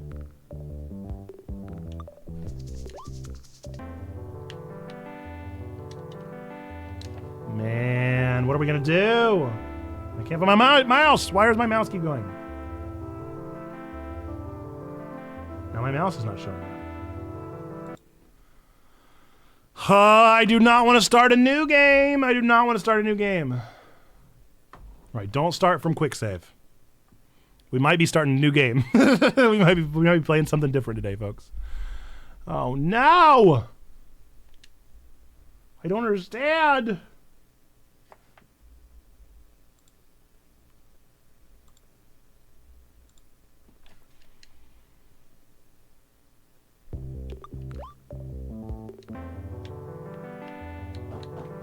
It's still doing it. What on earth is it doing? She's like loading in and out of existence. Let's try and...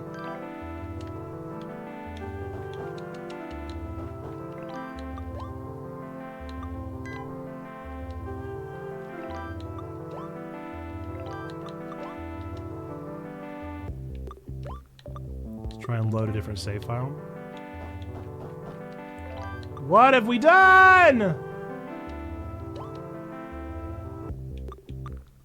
What am I gonna do? All right, I'm gonna try one more idea. Let's uninstall, reinstall. Maybe something got messed up along the way. It should still save my cloud save as long as cloud saves are supported. But I mean, if it wasn't working, it doesn't matter if cloud saves were supported or not. This is kind of time to download the SF6 demo. Maybe so.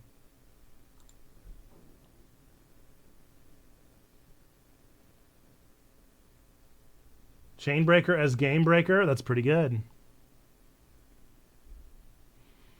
All I think of whenever I hear Chainbreaker is of the worship chicken. The worship chicken. If y'all have never heard the worship chicken, then you just gotta. All right, reinstalled. No! No! What are we gonna do?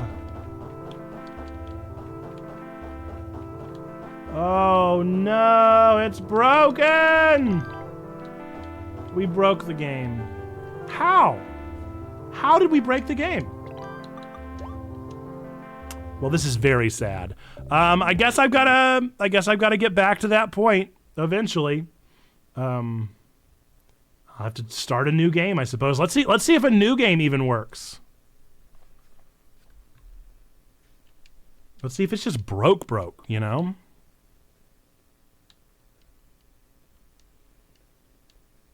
It's got to be like a file that's messed up in there or something. Man, I really liked this game, too. I really wanted to know where it was going to go. I was so excited about it.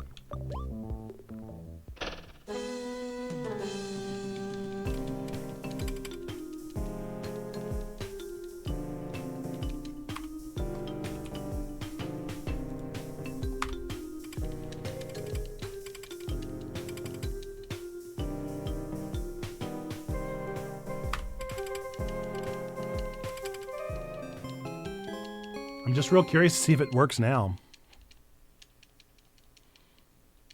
The Melon Feds have shut down your operation, yeah. That adds up. Yes, we all know the intro, come on. I just want to see if it still works. I just want to see if it still works. Or see if I've really messed it up.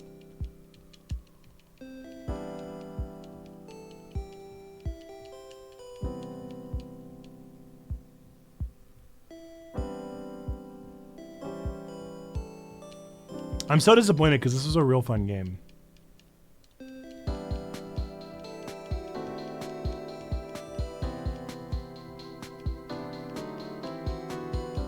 Forgot to lurk, but back for the next 30 minutes. Welcome back, Perry. Perry, the game's broken! The game's broken and I don't know what to do.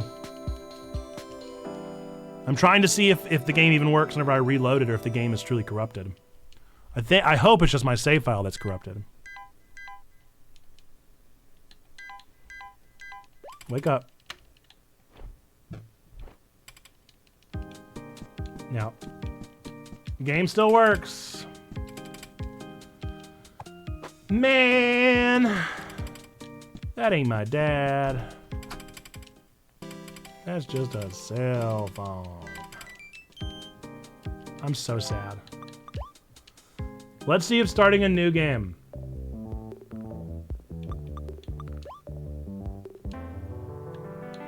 Nope. See, so that's very clearly her. She's like sprawled on the ground. And I'm not supposed to be moving her sprite. Let's try and not move. Let's start without moving. Doesn't make a difference. Man! I'm so disappointed. I'm so disappointed, dude. I was looking forward to that game. I enjoyed it so much, and I really wanted to play more of it. All right, well, let me figure out what to play next. What up, gang? What's up, the Phoenix? How we doing? Welcome in. We're gonna find a new game to play. That's what we're gonna do. Man, I broke the game. I broke the game, and I'm sad about it. I'm real sad about it. I guess we could keep playing Cassette Beasts, but that was going to be my Monday game. I know next Thursday we're definitely going to play Intense Creative Character, the Natist Gamer. The SF6 demo. The thing about that, Zando, I'm not opposed. I'm no good at those games, and so I don't know what I would do. We already beat Golden Idol. Didn't we? No, we didn't. We still have one more part of Golden Idol. So we can definitely do that. Right? I didn't beat it. There was still one more mystery, wasn't there? We could do that. I did go through my backlog and I cleared it. I cleared it to 50 games. Sometimes I feel like you just got to be honest with yourself and acknowledge games that you're not going to play. Because what I was doing was I would RNG a game, and I would RNG that game, and then I would pull it up, and I'd be like, I don't want to play that. And that's not how it's supposed to work. So I've gone through again. And now I have games that if it landed on any of these games, I think that I would actually play it. No telling if that would actually be what would happen, but I think it would. All right, we're gonna beat Golden Idol. That's a great first thing to do. And once we beat Golden Idol, we'll find a new game for the last hour. Maybe it'll be... I can't even say that. I don't think. I know the Melon Mystery may fly. I'm not okay with it, all right? I'm not fine with this. I'm not happy about it. I'm not feeling good about it. I'm not thrilled with the results here. So, what has happened in this first two parts is that we are following the journey of this guy. I don't remember his name right now, but this guy is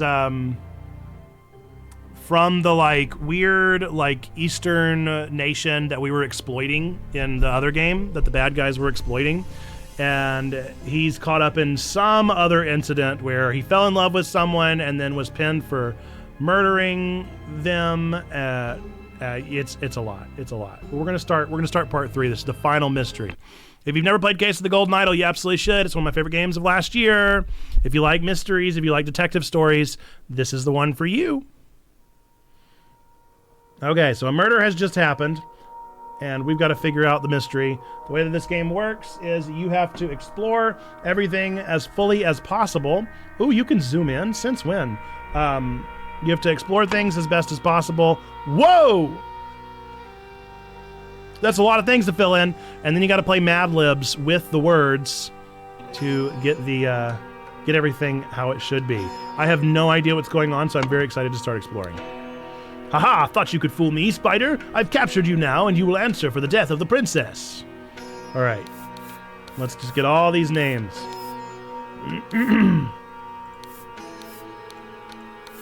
Okay. Jimitar, Alara's son, and Havaldar Lanja Sina will hide in the boats and guard the second entrance. Titania Printing House, Hatch, the ambush of the spider, front door. I will approach the front door with Himidar Laracina and Havaldar Kuthi Bandera. Oh boy. Master Putrasoon. I have already shared my suspicions about the disaster of the rebirth ritual. He is one of the shareholders of Titania Printing House, but my honor does not allow me to reveal his name. However, he goes by the name of Spider, and I plan to meet him at the printing house on November 22nd. Let me settle my private matter with him first, and then he's all yours. Oh boy. Master Putterson. There are 5 shareholders of the Titania Printing House. All of them are affiliated with the Seven Seas Company. Have a good hunt. I hope that you will arrest the fool. Siva Udawate. First up, Albert Cloudsley. Place of birth, Blackfield, Albion, age 34. Height, 3 7/8 half. Weight, 90 sir. Married, 3 children. Sent by the Seven Seas Company, head of office, to help establish new trading posts in Lanka. Dangerous and very arrogant. Cannot be bothered to learn the basics of common Lemurian to improve his situation here. Narcissus Montalban. Place of birth, unknown. Age, claims to be 1,000. Height, 4 1/4 half. Weight, 200 sir. In his own words, married to... Are we just not going to talk about half and sir? I don't know. Married to alchemy. Married to alchemy. Natural philosopher, alchemist, and astrologer, banished from the society of hermetic thought for revealing their secrets. Claims to be able to switch someone's life off. Several philosophers who had conflicts with him and died from unexplained causes. Very dangerous. Claude Delvray, place of birth, Chateau Delvray, Aquitaine. 38, 3 1/4, 70. Widower. Late wives were Savoy Duchess and Countess of Calvados. I'm mispronouncing all of these. Alchemy is a sweet person. Glad she found love. Yeah. And a Aquitanian Marquis. Despite his stature, he is a master swordsman. He has killed at least 7 people in duels and was subsequently banished from Aquitania. Wears expensive clothing. Afraid of heights. May attack without provocation. Extremely dangerous. Oberon Geller. Place of birth, ship, Relentless Harpia, 42, 495, unmarried, has concealed for the last 5 years that he has a Lankan mistress. Oberon. A surgeon hypnotherapist, probably an agent of the Seven Seas Company, has connections to an underworld and is well respected among pirates for providing medical services to their people. Curious about Lankan and Lemurian culture, a charming charlatan who avoids damaging his own reputation, somewhat dangerous.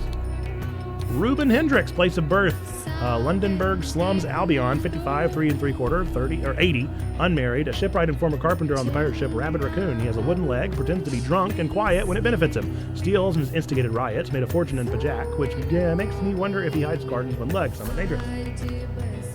Woo, you had so much on you, my friend. You had 30 of the 40 items on you, my dude. All right, ha, you thought the disguise would have saved you. No luck for you, Spider. Boink. A curved sword and a clean blade.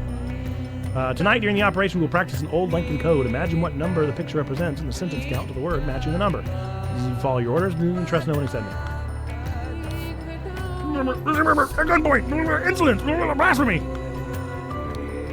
It's hard to understand him, Master. The mask is muffling his voice. We have to get it off properly to interrogate him. He appears to be armed, not to be armed, Master. We just searched him. Okay. Whoa!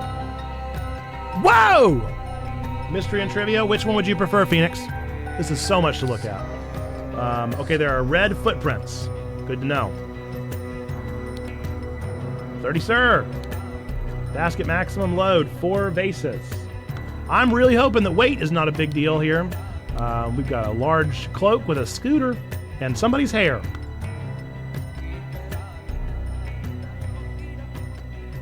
Oh, man. Okay, so that's all. Wait. Okay, that's 7. Oh, man, I'm worried height and weight's going to be a big part of this. Oh, no. I really don't want to. I don't want to do all this. All right. That's where we just came from. What's available? Trivia or mystery? Either one. Take your pick. All right, a mask is missing.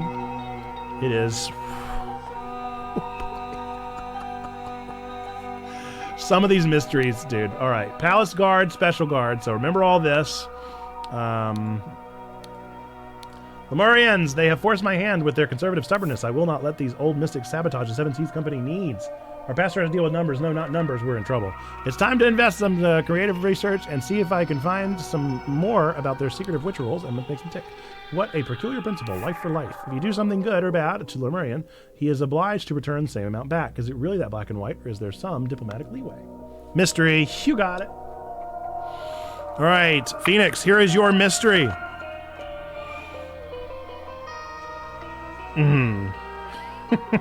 I hate these mysteries so much. A man leaves his rowdy travel companions to seek some peace and quiet. After a long walk, he hears a voice telling him to return to his group. He returns, feeling better, and carries with him some important instructions he discovered at the end of his walk. To his surprise, the rowdy group is entirely out of control and has surrounded a large farm animal. Who is the man, and where is he? I'm just sorry. I'm sorry about this. I'm just real sorry about this. A man leaves his rowdy travel companions to seek some peace and quiet. After a long walk, he hears a voice telling him to return to his group. He returns feeling better and carries with him some important instructions he discovered at the end of his walk. To his surprise, the rowdy group is entirely out of control, has surrounded a large farm animal. Who is the man and where is he? This is not really a mystery. Golden Idol! Oh! More and more evidence has led me to believe that the Lankan legend about the Fountain of Youth on a secret island and rumors about the forbidden Golden Idol refers to the same thing.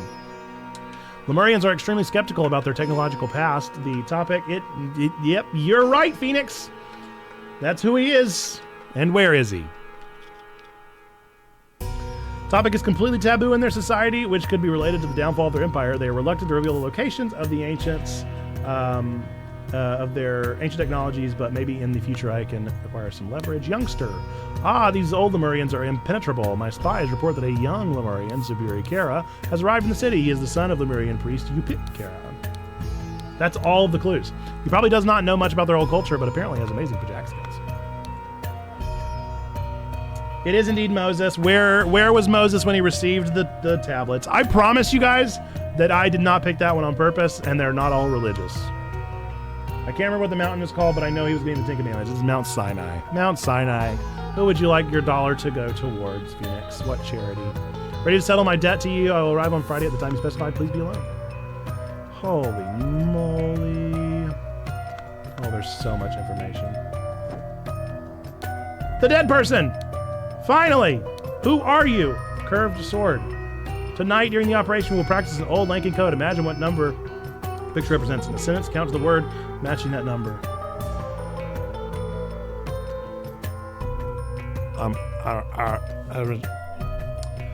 Guard front door.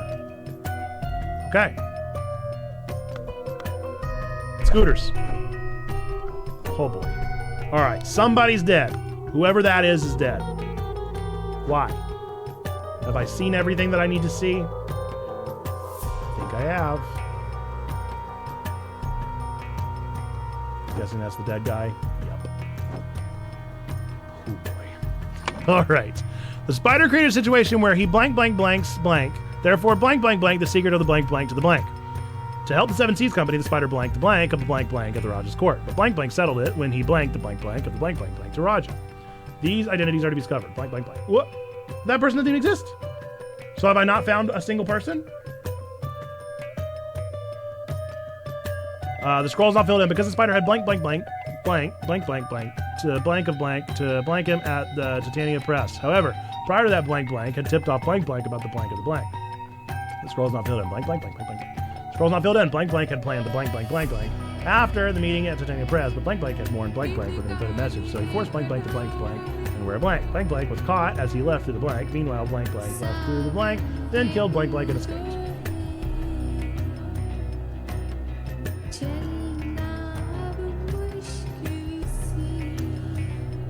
We got this, folks. We absolutely got this. We're gonna do it.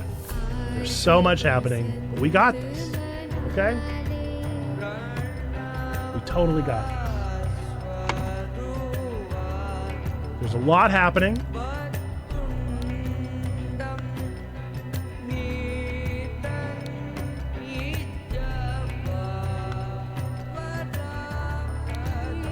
Who had red footprints and ran away? That's an important question. Whose face have I not seen also? Because for some reason there's a third person. But I don't see a third person.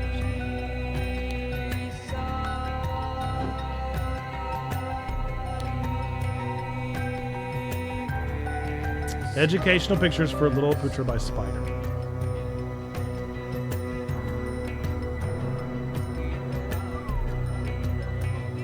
We might be using our clues early this time because this is way above my pay grade. I also want to know, why is there one? Oh, there we go. Okay. So this is clearly the spider. So who is the spider? Who is dead? Who is in the mask? That might help us get started.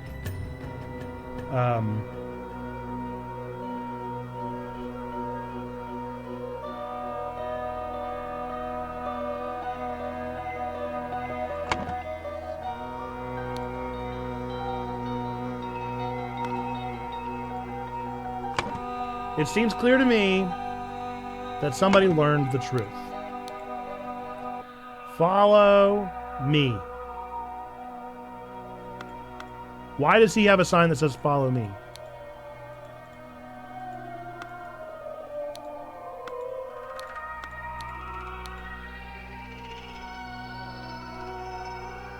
Himidar, Lara's son, and Halvadar Lara Landrasena will hide in the boats and guard the second entrance.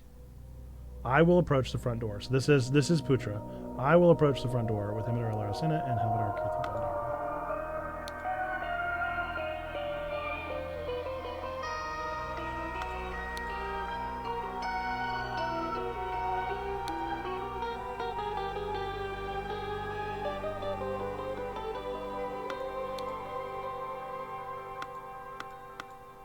Does he have a wooden leg? It would help if I could see his leg. Let's look for a wooden leg. Who has a wooden leg around here?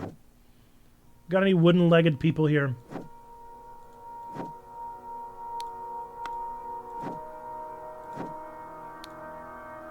Two feet there. The hair is really throwing me off. Where did the cloak come from? Where did the hair come from?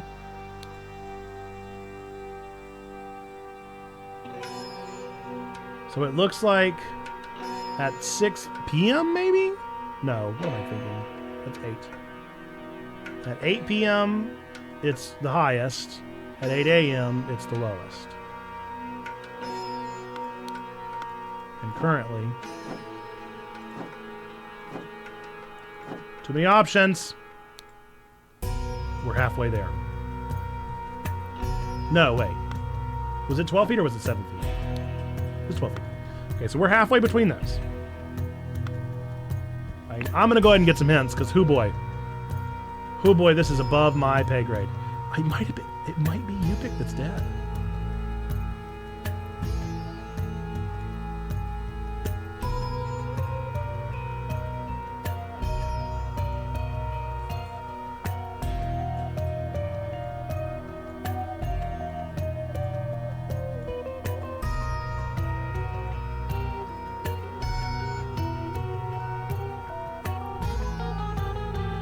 Whoops.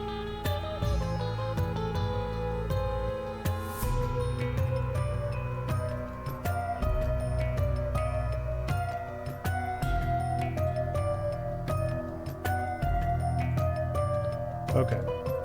On the identity of the masked man, the identity of the spider, the motivation of the spider on the cartoons. Let's start with the cartoons. I understand, my friend, you may feel overwhelmed, but the mocking cartoon tells a true story. The beetles are the Lankins. The butterflies are the Lemurians. The spider is the meddler who found out about an important ritual and promptly sabotaged it for his own gain. Oh, how ruthless is the spider. Okay, that's helpful, actually. I think the spider is probably Albert Cloudsley. And I think Albert Cloudsley probably escaped. I think that this is probably our friend Zubiri. Kara is his last name. But I don't know who has been pinned. Maybe Yupik? No. I'm pretty, well, no, it would tell me if I only had 2.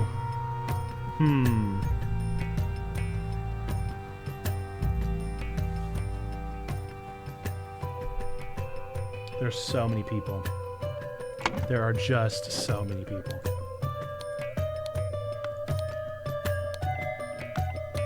And what's the deal with the hair?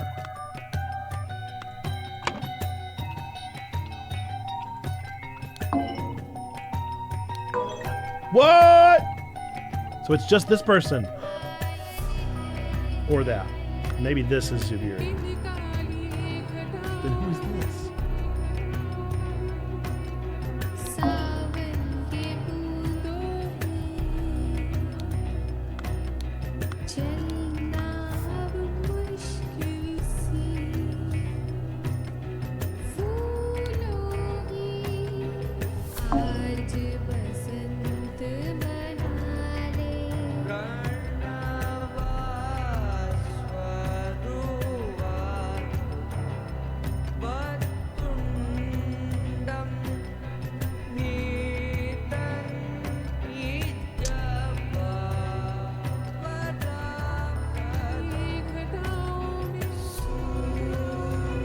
So I had something correct at one point.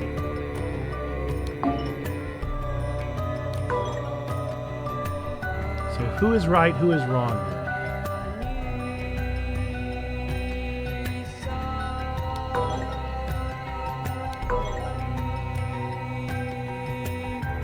So that means this is the one that's incorrect, right? These are all correct.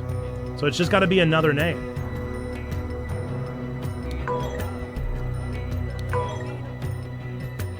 I just got to find all the names. Narcissus Montalban. Doesn't look like it at all.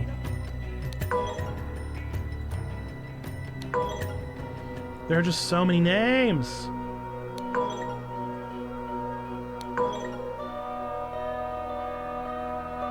It looks like Zubiri. It looks just like Zubiri. Be totally sure. It looks just like him.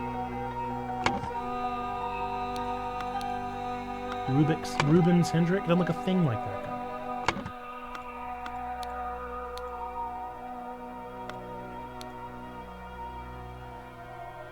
All those are 3 names. Lanja Senna. Lara Senna.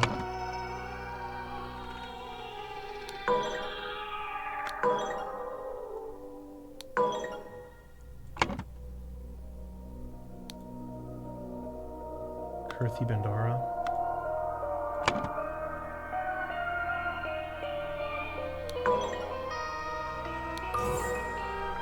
Who is Kirthi Bandara? Who is Kirthi Bandara? Okay. Don't know who Kirthi Bandara is, but Kirthi Bandara is the one that died. So at least I figured these out. So where is Zubiri? Okay, because of the spider, so because Oberon Geller had blanked blank blank blank blank blank blank the blank of the blank blank to him at Titania Press. However, prior to that, blank blank had tipped off blank blank about the blank of the blank. Okay. I think this is probably location. Classic games. Where in the world is Carmen Sandiego? Where's Waldo? Who is Kirthi Bandara? I have no idea who Kirthi Bandara is. Location of the idol. That's my guess. Because this game is all about the idol, so that's my prediction. I think it's Yupik Kara.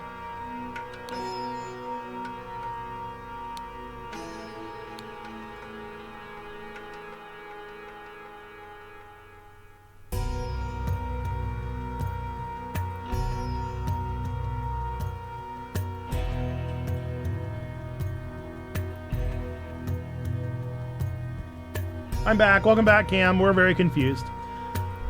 Blank Blank had planned to blank blank blank after the meeting at Titania Press, but Blank Blank had warned Blank Blank with an encoded message, so he forced Blank Blank to blank blank and wear a blank blank blank. And wear a blank. Okay, so that's clearly masked. Hang on. So he forced Yupik Kara to do what and wear a mask? To switch clothing?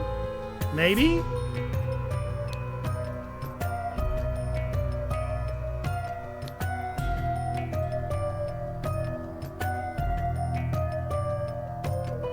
Kirthi Bandara was caught as he left through the door.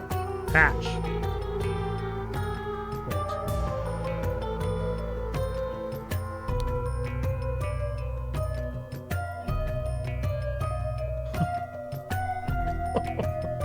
No, he killed Kirthi Bandara. So who escaped?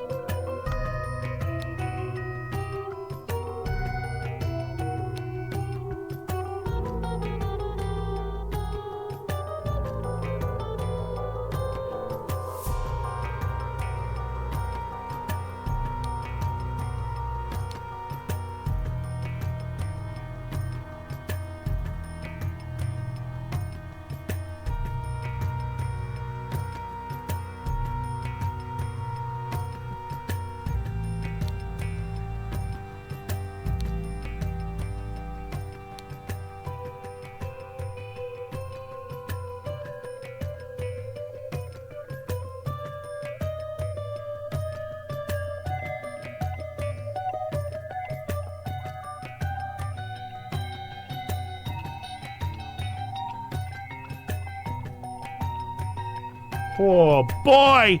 Oh boy! There's so much!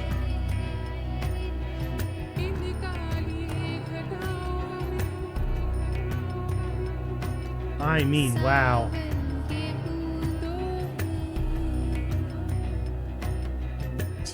Just so much information.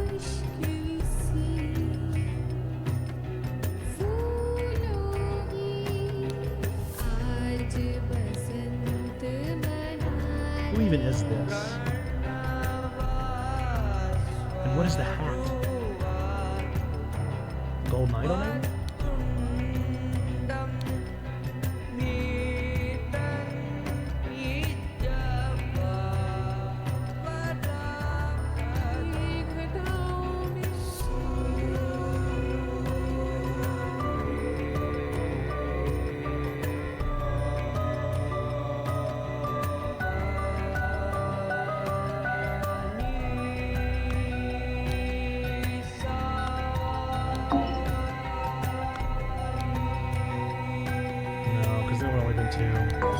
Whoa! Hang on, we did something right.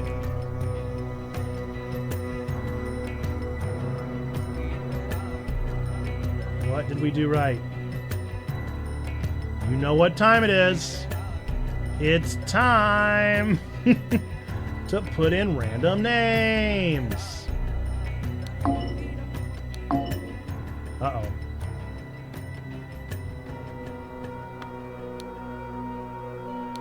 It looks like Zubiri is the right answer here. This is the one we have wrong. So who is this?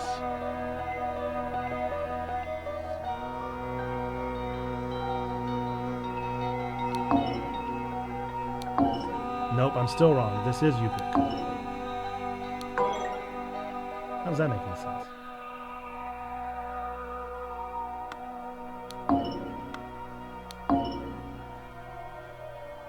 How does that make any sense?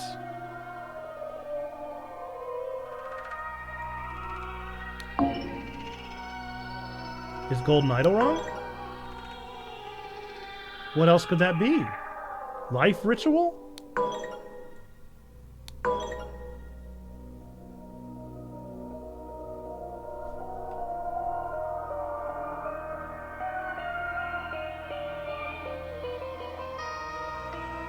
It has to be Golden Idol. What else could it be? Idol location? It has to be Golden Idol. Stop! I'm putting in the top one! Ah! I don't understand what I'm doing wrong. I'm very confused. Because every time I replace the one that makes sense, I'm not actually doing it correctly, and I don't understand. Who else is there?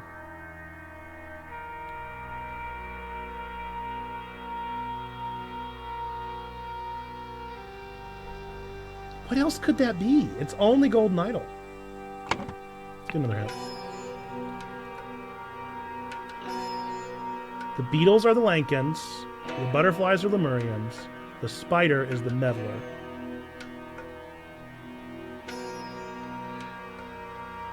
Butterflies are Lemurians. Okay, so it has to be a Lemurian. So what is the hat?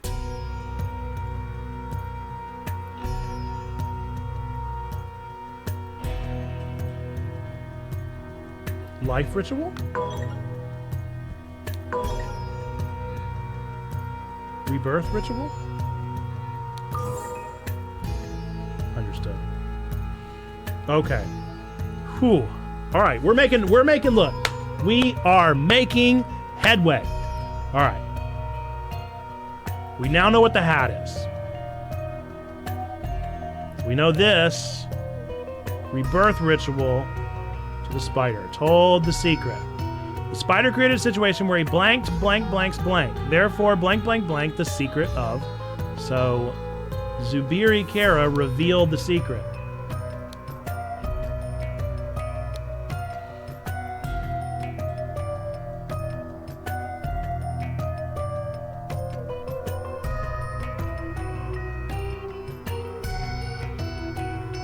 Spider created a situation where he blanked, blank, blanks, blank.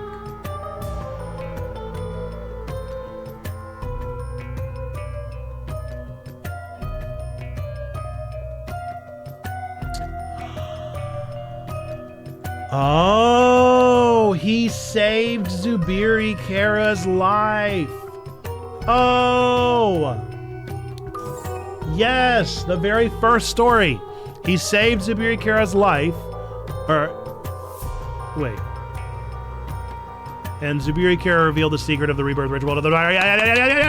Yes, I got it. The spider blanked the blank of the blank blank at the Raja's court.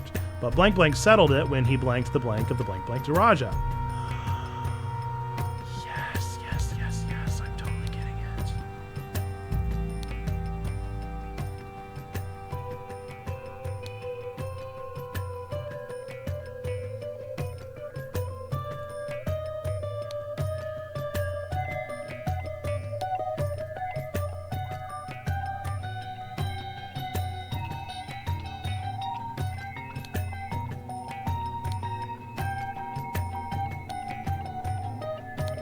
Oh my gosh, I'm the smartest person alive! Ah, I love this game, dude. It makes you feel so smart. To help the Seven Seas Company, the spider instigated the sabotage of the rebirth ritual at the Raja's court, but Yupik Kara settled it when he revealed the location of the golden idol to Raja. Man, it feels good. This stupid game makes me feel so good about myself whenever I get things. Okay, now we're putting it all together. Street Fighter 6 looks super weird in a good way or a bad way? What do you mean? What do you mean, Zando? Tell me more. Because the spider had blanked, blank, blank, blanked, blank, blank, blank, the blank of the blank at the end of the press. However, prior to that, blank, blank had tipped off blank, blank, about the location of the blank. What about the blank of the blank?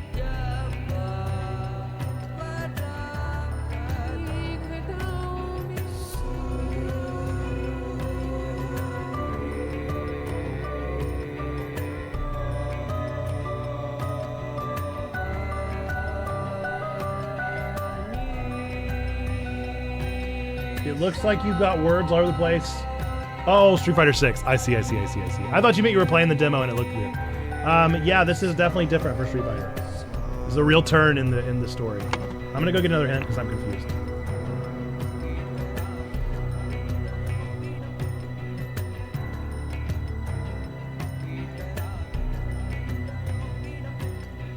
Yeah, I mean it's a weird turn in the story, but you know, you gotta trust them. Gotta trust the vision they've got for their games. I'm sure they know what they're doing.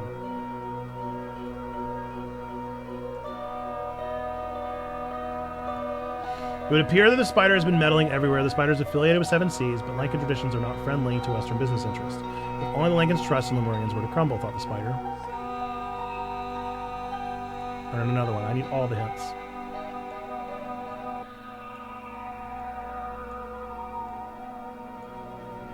I need all the hints because I'm so confused.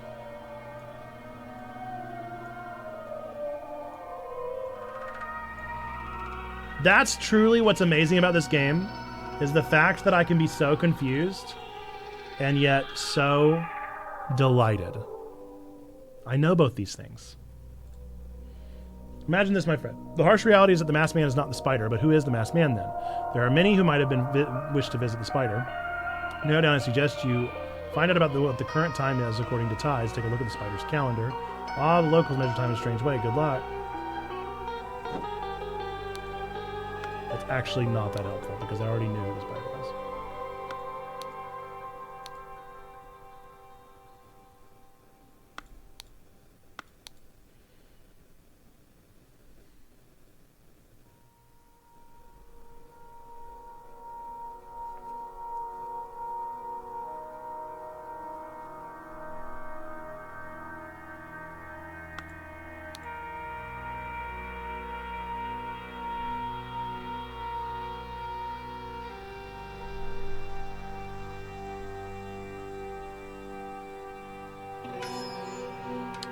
Guards will attack after Lemurian leaves. Who is the elephant?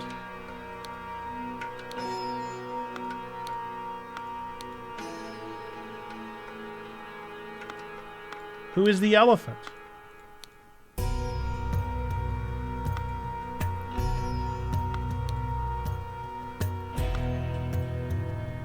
Who is the elephant?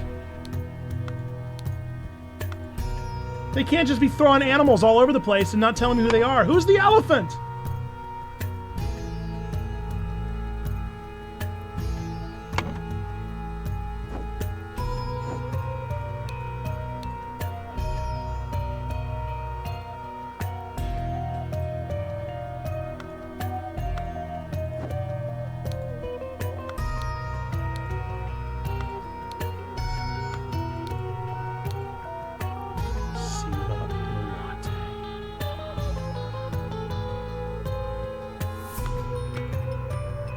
Siva Udawate? Why?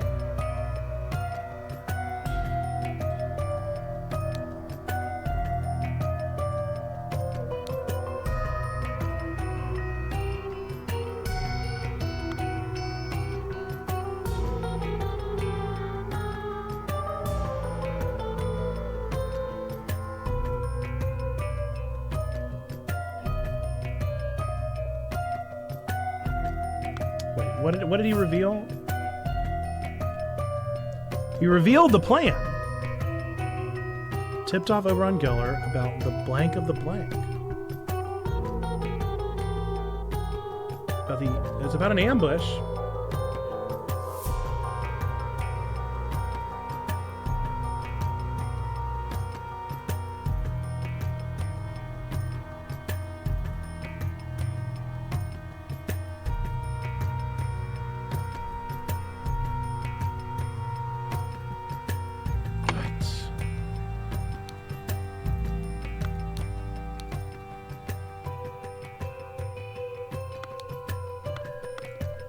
Elephant is involved, but how?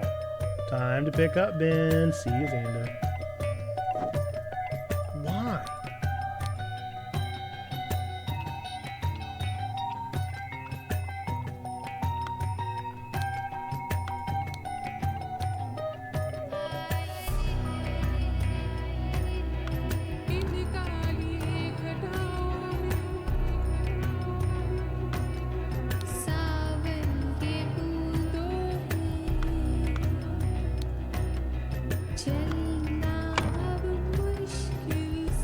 Oh, all right, let's stop. Let's stop. Let's regroup.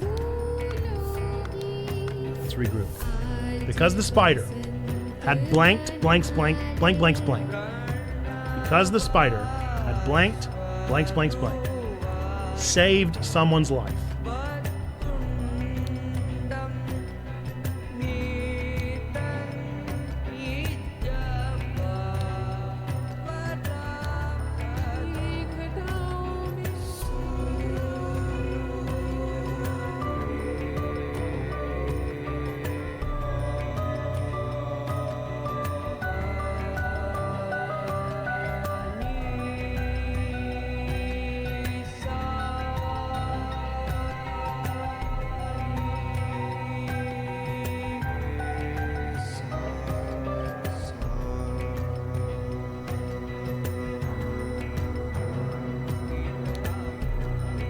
Taking a wild guess here.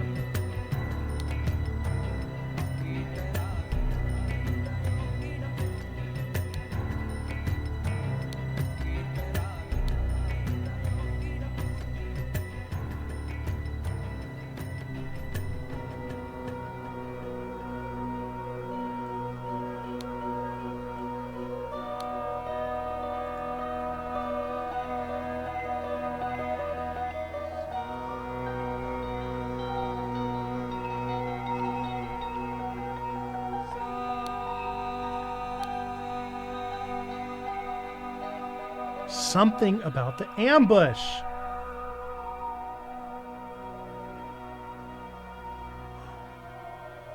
No.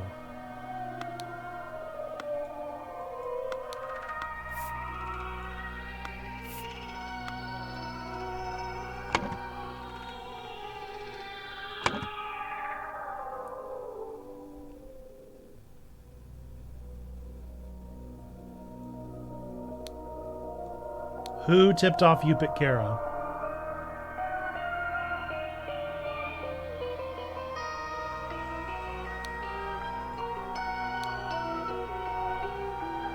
Who tipped him off? Somebody tipped off Yupik Kara. Who was it? Who told Kara?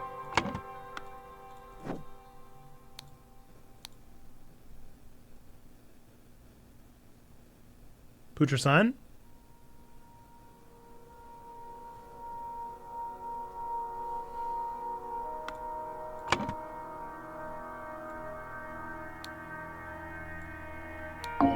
Ah! I was so hopeful. I was so hopeful! Because the spider had saved Zubiri Kara's life, Yupik Kara revealed the location of the golden idol to him at Titania Press. However, prior to that, Putra-san had tipped off Yupik Kara about the sabotage of the ritual.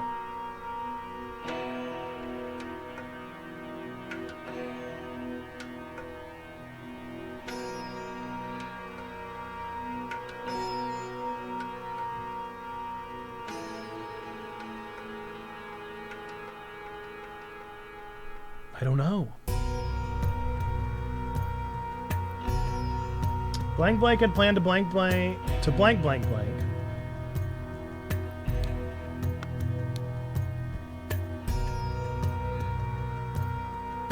Putra-san had planned to ambush Oberon Geller after the meeting at Titania Press, but Blank Blank had warned Blank Blank. Sivu Udawate warned Oberon Geller.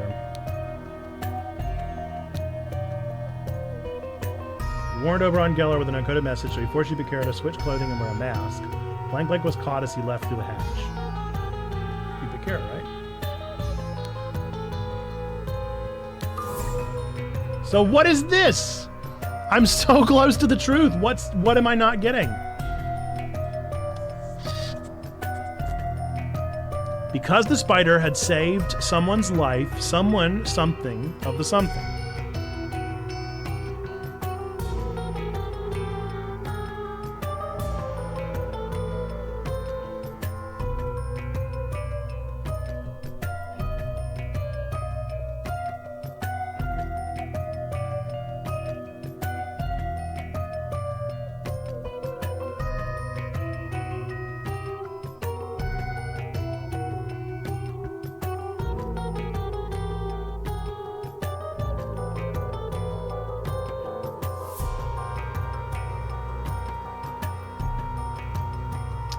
Okay, hang on.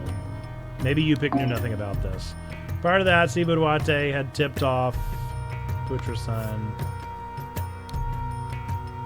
about the...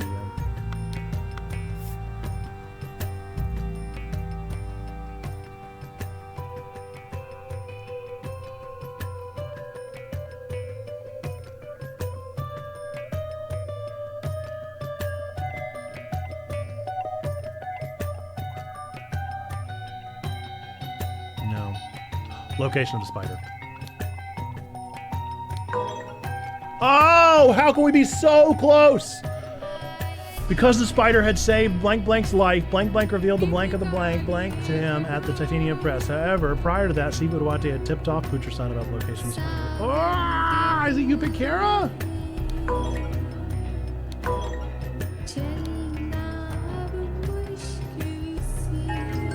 That was it. Okay. Woof! The Lemurian priest had hoped to fulfill his honor-bound duty by revealing the location of the golden idol to Oberon Geller before allowing Putra-san to ambush and arrest him. But Oberon had been forewarned, so he forced Yupik to exchange clothing at gunpoint, made him wear a mask. While Putra's people were distracted by the masked Yupik, Oberon, disguised as the priest, killed the guard and escaped with the mask.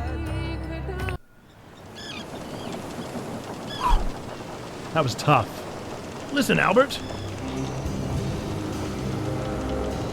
I hold a proposition of business. So this was a prequel. This was all leading up. This was all leading up to the actual story that we got in the third game. Or in the first game, in the original game. Oh, well, good. Chats in the clap for a great game. I love that game so much. I am such a fan of Golden Idol. I love the storytelling. I love the way it tells the story. But hoo boy, does it absolutely warp my brain, dude. Does it warp it? My brain is warped. But I have 100% achievements. Only 10.8% of people got that achievement. And so I feel good. I feel good about getting all the achievements. I've platinumed it. That's not really an option, but you get the idea. And we're going to take a 3-minute break. We'll be back in 3 minutes because I went overtime. This is our healthy streaming habits, taking a break every single hour for 3 minutes to rest our eyeballs, rest our brains, get away from our screens for a second, stand up, stretch our legs, do whatever we got to do. See you back here in 3 minutes.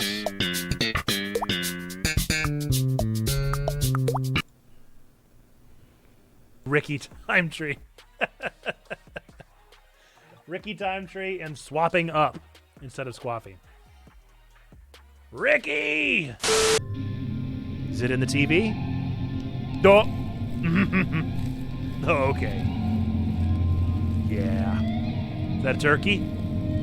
It's demon. It's demon. I thought it was a turkey. I definitely thought it was a turkey with the arms. Oh, happy Thanksgiving. Okay. I like turkey better than demon. You don't eat the outside. I'm not talking about the outside of the pineapple. I'm talking about like the edge. I got one. Sometimes if you don't cut the pineapple properly, you get a little too close to the edge and it tastes a little bit like a Lego. That's all that I'm suggesting. A Lego? What kind of pineapples are you eating? A little bit like a Lego. What kind of pineapple What has type a of Lego? Legos are you eating? Why are you tasting Legos in the first You guys place? have never chewed on a Lego. Give me a break. No. You've chewed on a Lego. Okay. We're nerds, not defense- geeks. Everyone In my has defense, chewed on a I've- Lego. Everyone on planet In my Earth has defense, chewed on a I've Lego chewed on a Lego once. before. I know how that tastes. Yes, you're working on it. You're working on a project. A piece gets stuck. Alright, they're You about can't to get it off win. with your fingers, so you bite it off with your No, that's the teeth. Lego And then while you're removal waiting, tool is for. the Legos in your you're eating Yeah, on, but you're biting the Lego. Chewing on it, I'm No, biting it off. that's what their Lego removal tool is for. Yes. No. What if we don't have one? I have a That's the built-in. question. I have a built-in Lego removal tool, and it's called my teeth. No, chicory. Done. Okay, now let's show them. Oh! Oh, it's just like real life. Oh, it's just like real life. Oh man, that's hashtag relatable. Every single time I'm on Twitter and I post my art. I post my art and then somebody responds. Oh, that's beautiful. Secure this. I have a power seed. Someone want to come escort me? Oh, I killed 2 people. That was fun. Oh, I killed people. Wasn't that exciting? Oh, I killed another person. I'm really good at Well, this. I will say, Nate, you're in second place right now. Yeah, I just killed 3 people in a row. Dead. That was Oh, pretty dead. good. Oh, The Pink Ranger! Triple kill. No! Nice triple. Pink Ranger killed me. A burden. Ha! Ha! Ha! Nice. Okay. I'm still trying to convince everybody to watch Tokyo Revengers, and I feel like nobody has watched. Why is Llama in the boat? Not just screaming. Why? No! Why is Christina in the boat with the llama? No, please! Everybody's in the boat! Why is there love? Why are their hearts floating around? What does this even mean? I'm so confused. Why is the llama just going along with this? Welcome back, welcome back, welcome back. How we doing? All right, so now we're in a weird spot. Now we're in a very weird spot. Because we have 40 minutes. And what are we going to do with that 40 minutes? That's the big question.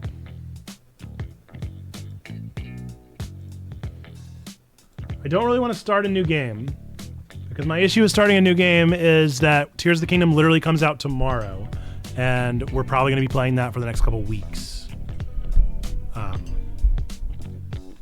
So it's like, what do we do with our time, man? We got so many options. So many things we can do. The question is, what do we do? What do I do? I guess we could play 40 minutes of Cassette Beasts. That sounds very enjoyable. That sounds very enjoyable. I think that's what we're going to do. That sounds like just a delightful time. I do have to log out of my sign in. That shouldn't take long.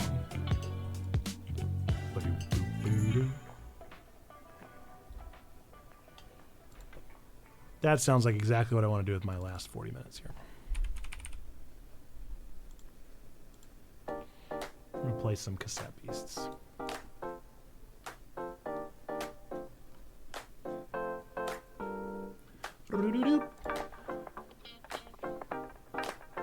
It's not Pokemon Day, but this also isn't really a Pokemon game, you know? I definitely signed in. Let's go. Do I really have to click let's go? Come on, dude. Why do I have to click let's go? What a silly thing. All right, bye, Spoofy. Bye, Spoofy. Come on. Draw on the right screen, please. Hello. Hello. There we go. Thank you. All right, we're gonna play this for the last 40 minutes here of stream.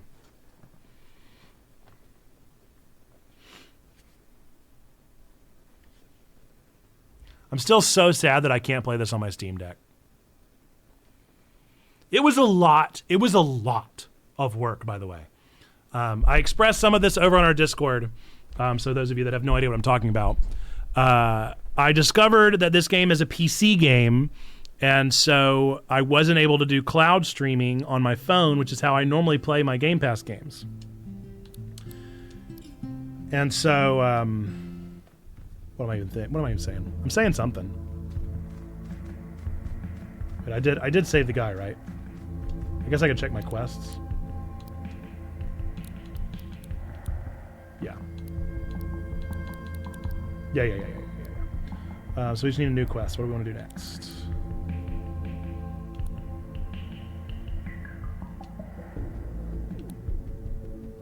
Find Eugene. What am I saying?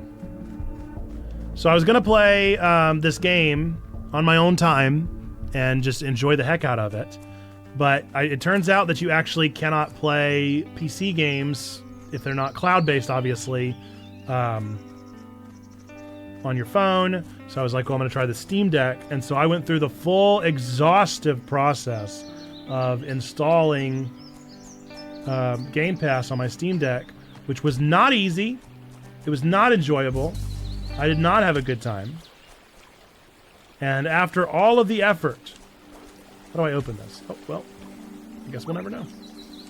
After all the effort, it did not even end up working because PC games are not playable on the way that I was streaming. So, long story short, we'll only be playing this on stream or while I'm at work. Or I guess I could install it on my home computer, but in all honesty, the amount of time that I spend on my computer at home is negligible.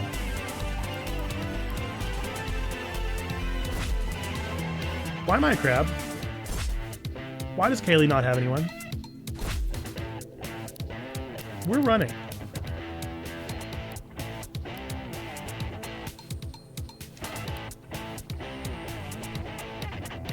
Well, that's a bummer, but we obviously had to heal. Holy moly. Nope. I did not realize how close to death we were.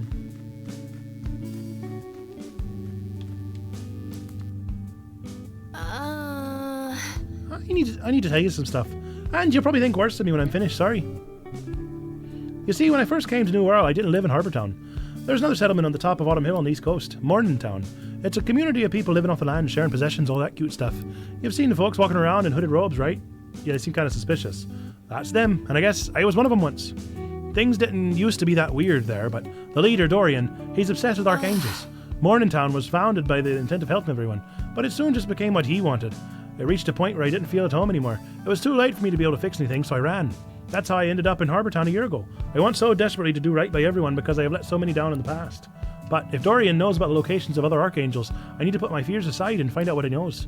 They don't let outsiders in the commune, but they should still remember me. I think I'll be able to get us inside. Are we in this together? Of course.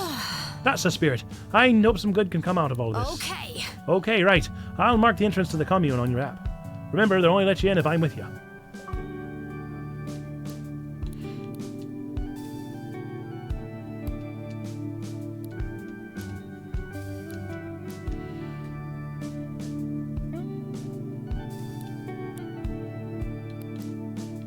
Oh, I can remaster? Ooh. Yes, absolutely. Let's remaster. Heyo! Cool. Of course. Takuseks have extremely aerodynamic bodies, aiding a fighting style that is focused around using their pointed legs to strike opponents and channel powerful currents of air. Dope. Okay.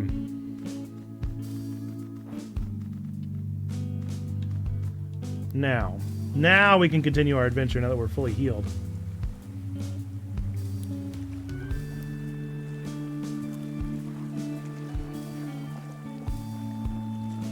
Carniviper's very close to evolving too.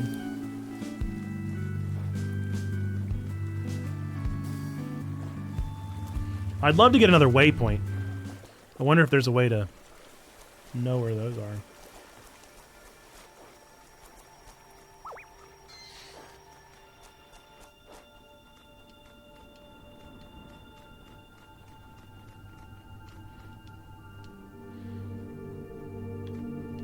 I'm glad there are plenty of camps, but I want waypoints.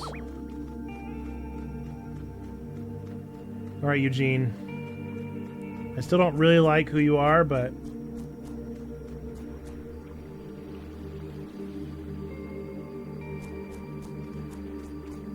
how are you up there?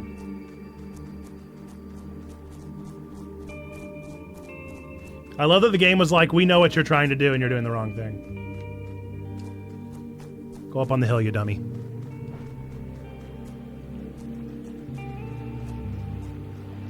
Better get used to this stamina wheel since tomorrow. Hey. Glad you turned up. Are you ready to take on the forces of evil? Sure. Momentous. Momentous! All right. You see that building over there? That's a stronghold. It's where these inhuman parasites form their dark plots to take over this world. Looks a bit plain, doesn't it? Looks can be deceiving, buddy. They, our kind, once plagued the world I came from. We fought back, and we won. There are a few of those strongholds. You might have seen them around. They lock the front doors, but you can drop in through a window or the roof. All right. Try gliding over from here. I'll be by your side. Don't worry about it. No! Does that mean Kaylee's not my partner right now? Oh. The Cloxley's long claw limb gives them a unique advantage in ranged combat as they are able to wield handheld weaponry at a safe distance. This makes up for the fact that they're not very fast. I don't like him, though. No! I prefer Kaylee so much. Okay, well, whatever.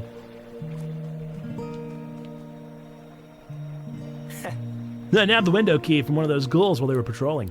We're gonna drop in on there and flush them out. Are you ready? Born ready. Hey! We're taking down your operation, you leeches. You are being very uncooperative, young man. Why don't you listen to our sales pitch? Did you say sales pitch? What do you mean? Thought they were vampires. They are vampires! Well... In a manner of speaking, I'd say they're worse than vampires. They're estate agents. Yes. The Landkeepers Association simply wants to formulate a long-term housing market within New World. If you buy now, we can put a significant profit for any future arrivals who will need housing. Since New World has no currency, we even have a promising repossession scheme in development. Hey! I've heard enough! The Harbor Town will never be brought out by your kind. Check, are you ready? I guess so.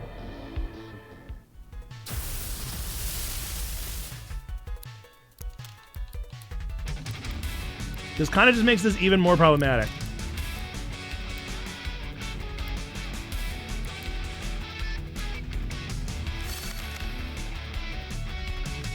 Spring-loaded extends the range of a character's melee attacks, turning them into ranged attacks. Why did I hurt myself?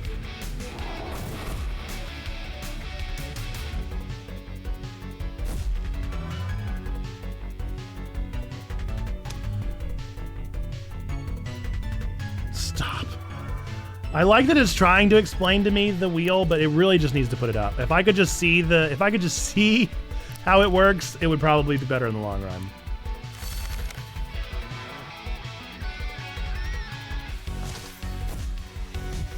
Holy moly!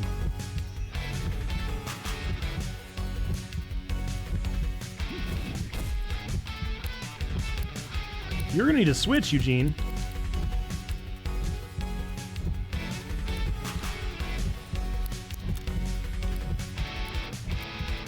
You are like desperately in need of switching.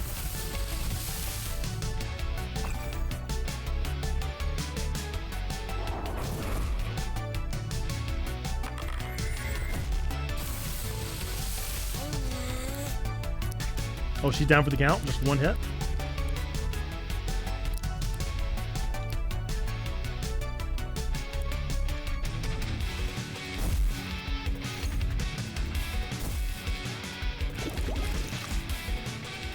And the music in this game really is next level. I'm here for it. Dude, Eugene, you cannot take a single hit, homie. Sorry, buddy, but I gotta be real with you. They are absolutely knocking you out.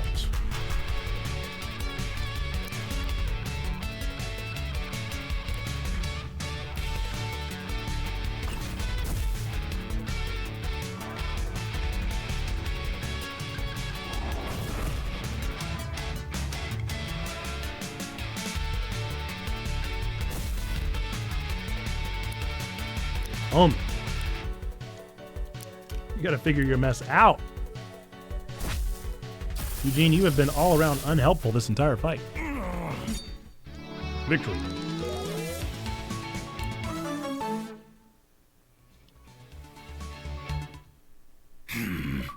Market growth is inevitable. We are inevitable.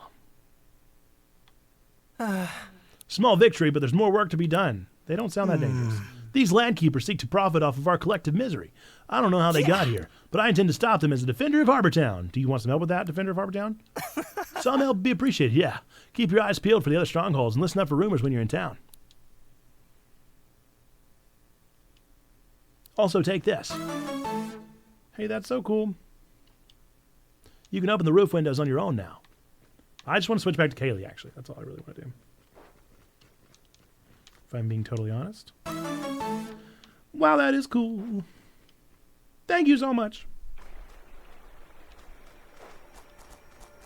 Okay, we're going to go back to Harbortown.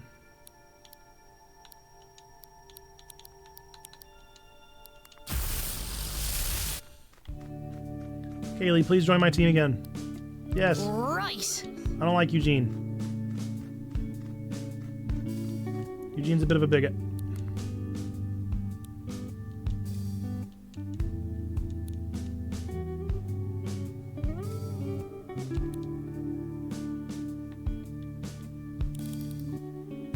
Alright, this guy appeared to have a quest, didn't he? Nope. He definitely did. Yeah. He definitely did.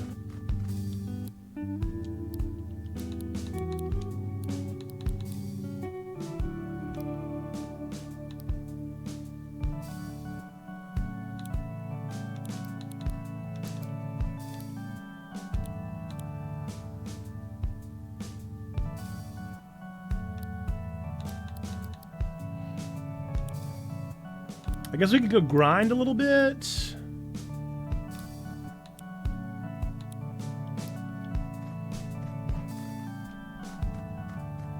Said you could find out by asking around town.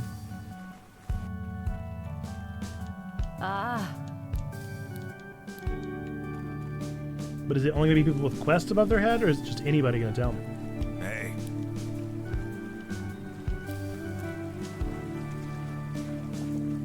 I hate this stamina wheel. I'm not ready for Tears of the Kingdom, clearly. Hey. Folks, we'll probably be having a bonus stream tomorrow of Tears of the Kingdom. I just haven't decided what time or how long yet. It definitely will not be the whole day.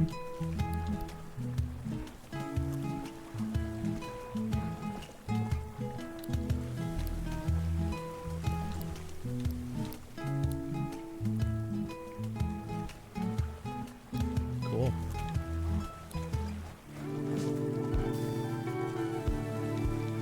Is anyone going to tell me about these gym leaders?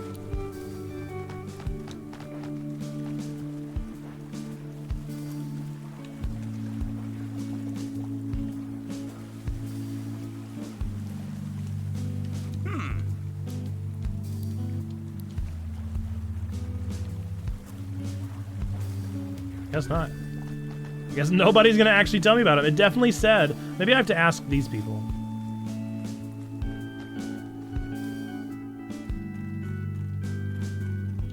Hello, sweetie. I see you got a brand new trainer ID there. Let me explain how I can help. I'm here to distribute the organization's resources to rangers and trainees to help them with their duties. I've got upgrades for backpacks and cassette players, passes for special training sessions, but we only have limited quantities of these, so I have to make sure they don't go to waste. In short, sweetie, the more captains you've completed your training with, the more I can give you. Oh, and I'll need a bit of fused material from you as well. Now, what are you after, sweetie? What have you got? Rewind pouch. You can sew this to your backpack and increase the number of rewinds you can carry by 1. Cool.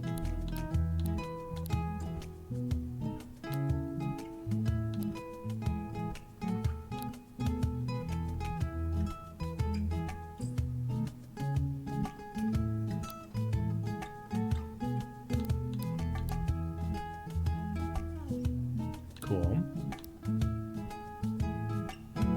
Cool, cool.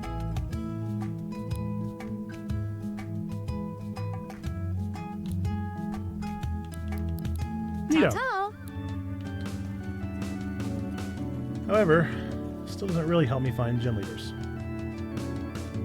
Well, I heard a rumor that the ground under New World Park sometimes trembles as if a large vehicle is passing underground. What do you think's down there?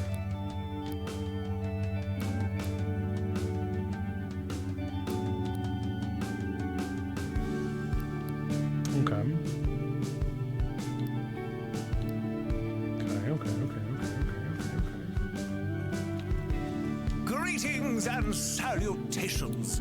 I'm Professor Percival Hoylake, intrepid investigator of the unknown. The unknown? Yes. Indeed. As we all find ourselves marooned in this curious realm, it falls under a steadfast and rational mind to make sense of the chaos that surrounds us. I am talking of the scientific method. We must observe and analyze and form conclusions. The humble townsfolk describe many strange beasts on this island. If we were to catalog them, then the unknown world ceased to be unknown.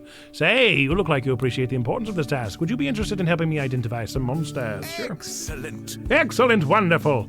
I have some descriptions of monsters I've sourced from Harbor Town's populace. If you can record these monsters' forms, I'll be able to catalog them. The first account I have is a fanged creature perched on a skull, spotted in the park.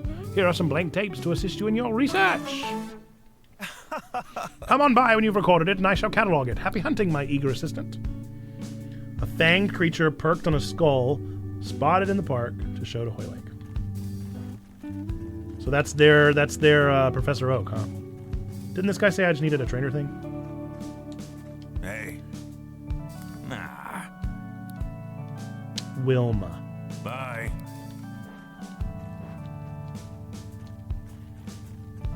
How much does that cost? Hello. 10, and I gotta beat 6. Ta-ta. Okay. Dope. Okay, sounds like I have a lot to do, so let's pick one.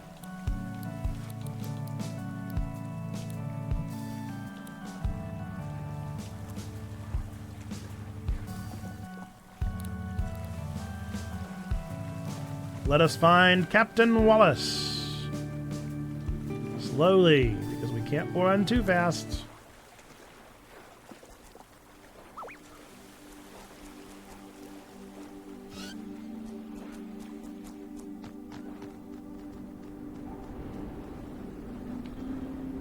Up from the gravy rolls.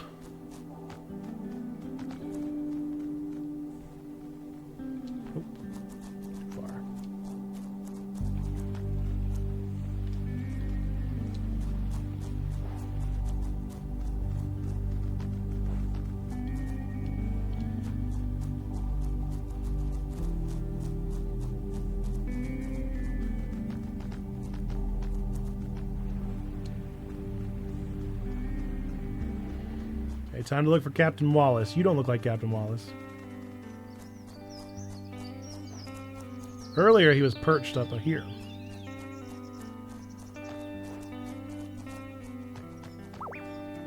Looks like he still is.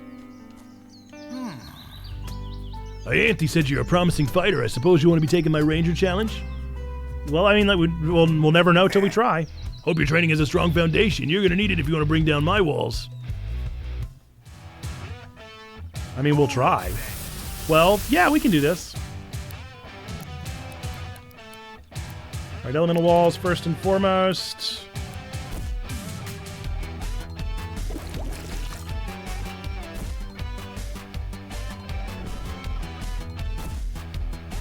They're doing the same. Because it's definitely the best strat. It's pretty obviously the peak strat.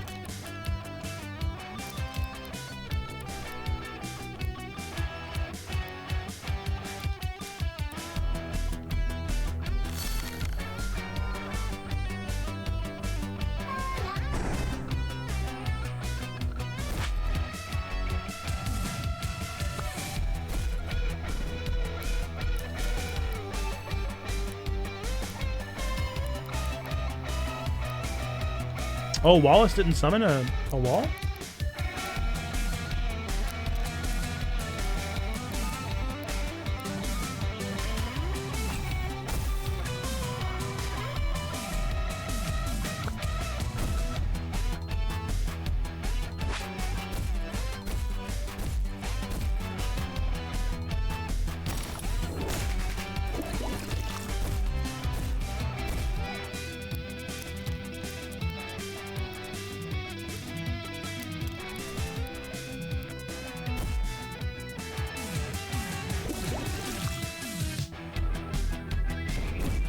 Sonic boom!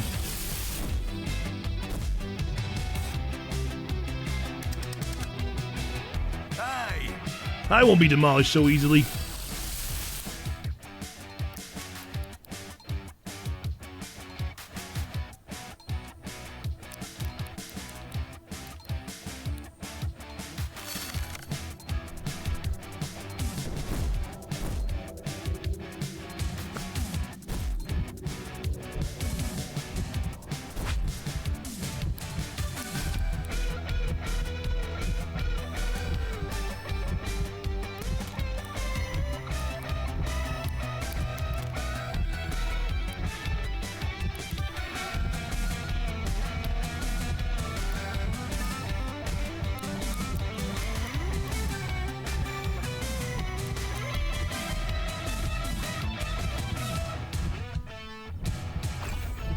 Worth a shot. Aw, for real? That's not cool.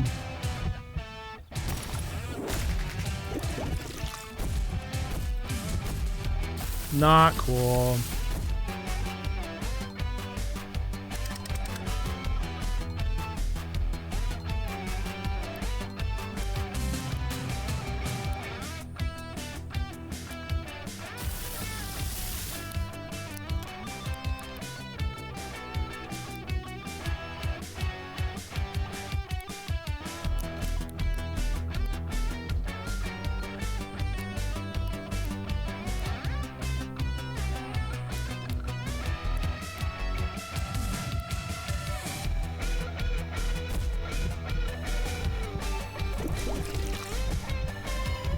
I really need like a healer. I think a healer would be pretty nice.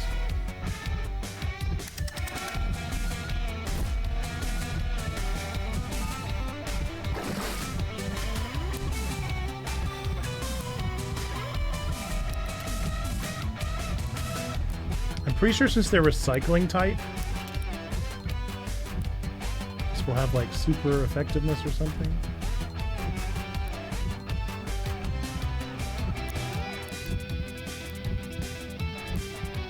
Oopsie, wrong one. That's fine.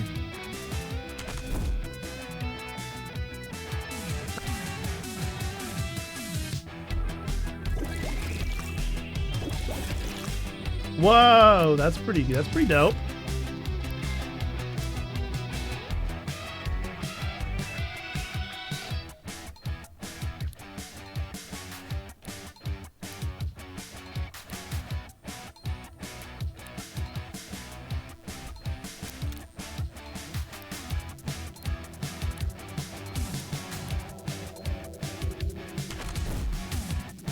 Nice.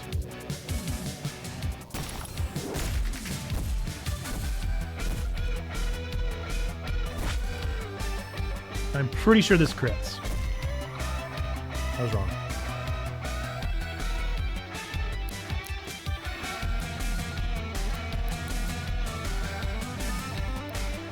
Thought there was something to that, but I must be wrong.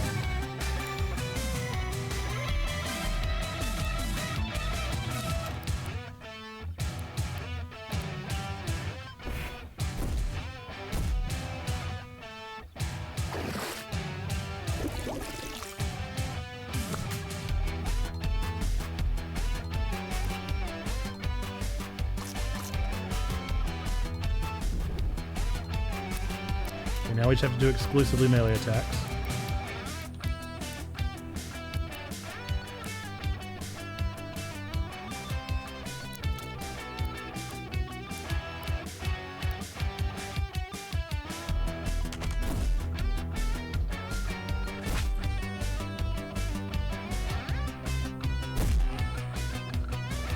I did a melee attack! What do you mean? I did a melee attack!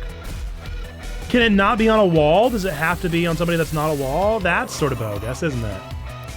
That's a bit bogus, isn't it? Isn't it? Whatever. Let's see, he has no wall right now.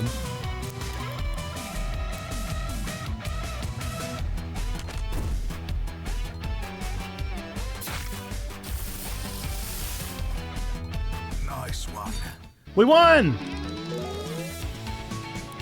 We did it!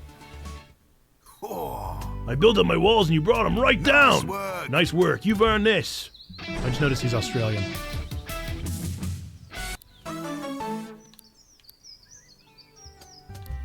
Nope.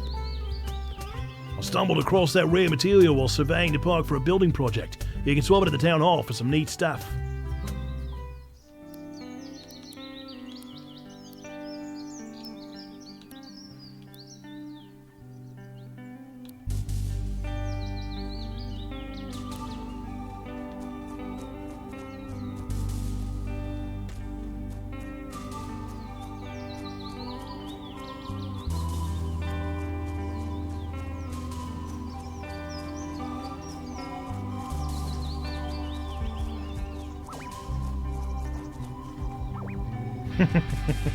Yes. Forgot to lurk again, but back again. Welcome back, Perry.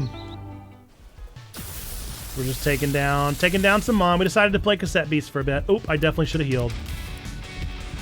All right, we'll teleport back to the city next time. Hopefully we will survive.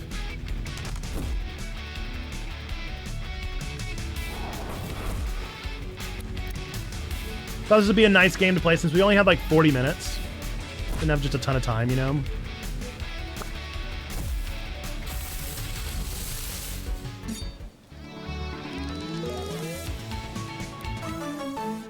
That is so cool. Sorry the melon story didn't work. I'm sorry too. I'm so disappointed.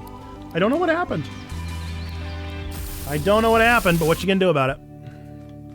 What you gonna do? Heard there's a metal woman in... What? A metal woman in Eastham Woods? Have you met her? What are you talking about? A metal woman? Like metal? Like metal? The arrow of time only moves forward, Kaylee. Oh, it's just something my dad used to say. I guess that means that time marches on. We can't turn back the clock and change our mistakes, so we shouldn't dwell in the past, even if we want to. I guess that means we should be thinking about the next step in our journey. After all, the arrow of time only moves forward, check. Broken tapes have been restored. Journey continues. Okay. What? Another thing to say? You have so much to say, sir. Now that felt like a pretty cool hint. Hang on just a second. I'm way more curious about this now. Well, that's forever far away, though. Yeah, we'll go to the whirlwind first. I might buy some things from you. Do I have the money? Oh, I have tons. Okay, we're restocking every time now.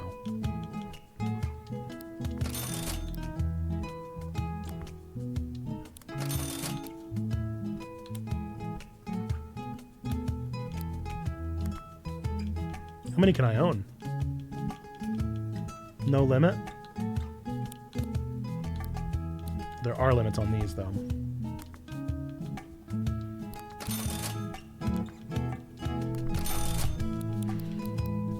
Au revoir. I like the way it does it. I like that it's trades instead of poke coin, you know? It's pretty cool. That's a cool way of doing it.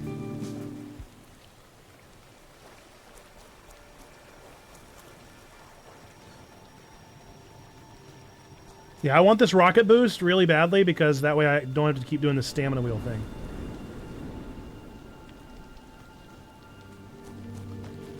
Perry, are you going to have a good weekend? Have you got a good weekend ahead?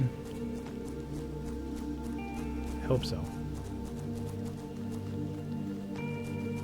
I hope you either have lots of plans if you need them or no plans if you need that. Those are pretty much the two states of being.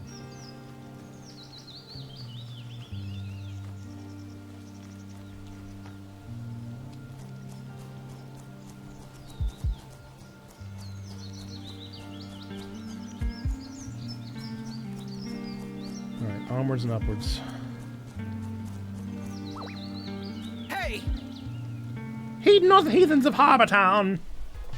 Looks like it's gonna be a busy one. I was hoping for a chill, but you know how it goes. Thankfully, it's family stuff. Well, that is true. Skelevangelist!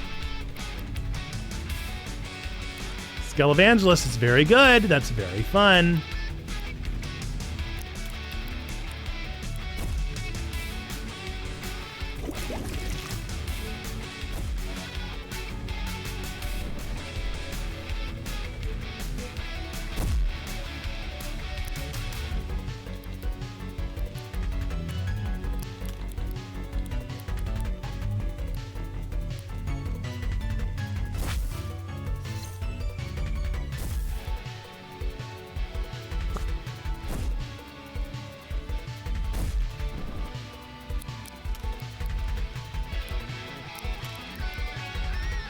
Sonic boom!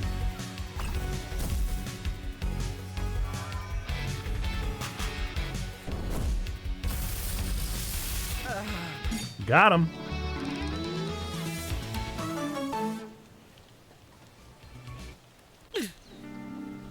Heretics control Harbor Town. Beware their false salvation.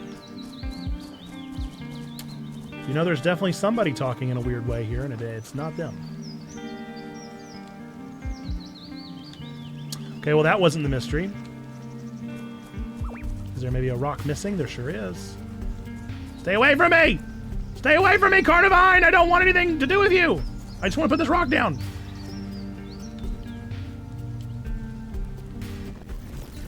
Yeah! The greatest! Another one of these old train stations. I haven't forgotten about the first time we uncovered one of these. I've never seen mushrooms like this before. They're pretty grand, right? There's something. Getting Persona vibes, actually. Aha! Chicken Kaylee, I've been waiting for you. What? Did that traffic crab just speak? Please, do not liken me to the mindless traffic crabs out there. I am Magic Crab, indentured servant to the infinite Merline.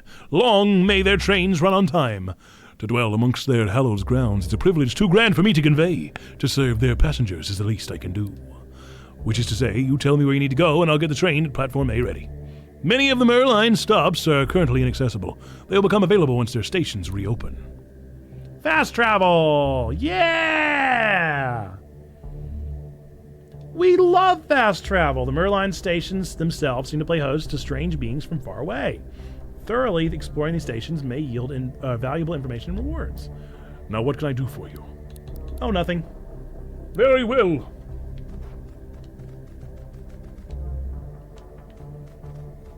Okay, I guess I gotta buy one of those cards, which I'm pretty sure I can only buy from what's-her-name.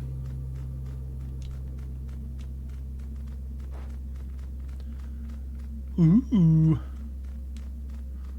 Oh, come on. This again? Come on. Don't you guys know you're dealing with the greatest gamer? Haven't you learned? When will you learn? When will you learn that your actions have consequences?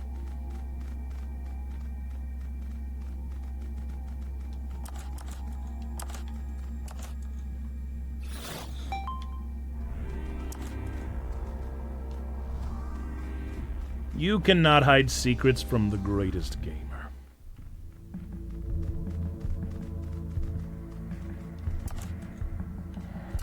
Though I will confess, this does feel like I feel like I'm jumping the gun here. This feels like above my pay grade here, but maybe it is, maybe it isn't. Who knows? That looks like a person that has a faucet for a head.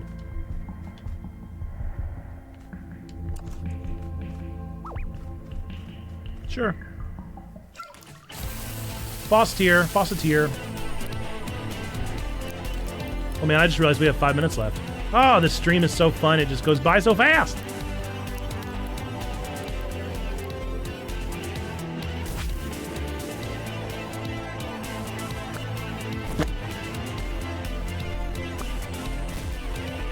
All right, let's see if we can't catch up.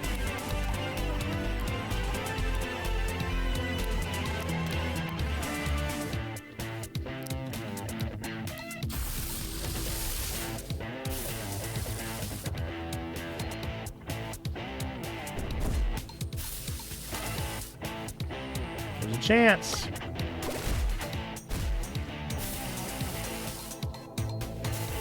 Almost halfway. Ooh. I think I did it. Dun, dun, dun. Ba, ba, da, ba, ba, da, ba. That's a good way to end stream. The Faucetier's ability to project powerful streams of pressurized water is tied directly to their emotional state. They are very easily startled and upset, which leads them to often unexpectedly use their water attacks without intending to. There we go. Tape storage. When your party is full, tapes your recorder put in special storage compartment in your backpack. These tapes can be accessed to move to and from your party when you're at a campfire or in the cafe. Tapes in storage you don't want anymore can be recycled. Faucetier was put in storage. Nice! Real fun. Sirenade is not quite yet a level 5, but is very close. We're going to save right there and call it for this stream and go find somebody to raid. Find me somebody to raid. Find me somebody to raid. Find. Okay. Oh, I quit this game. Boink. There we go. All right. Let's go see who's live, shall we? Let's see. So many people that we don't normally raid.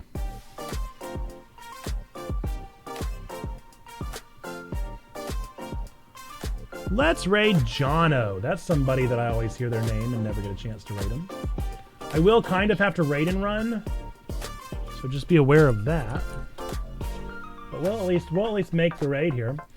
So folks, we're Checkpoint Church, really a church, from nerd pastor, really a pastor. It'll be 3 things to be true about every single one of you out there. Number 1, that God loves you, like really, really loves you. Number 2, we love you, we want community with you. Number 3, that you, yes, you matter. You're a person of sacred worth. The world is a better place. Why? Because you are in it. Folks, with that, until the next time that we see you, which should be tomorrow for Tears of the Kingdom, I look forward to seeing you then. Bye-bye!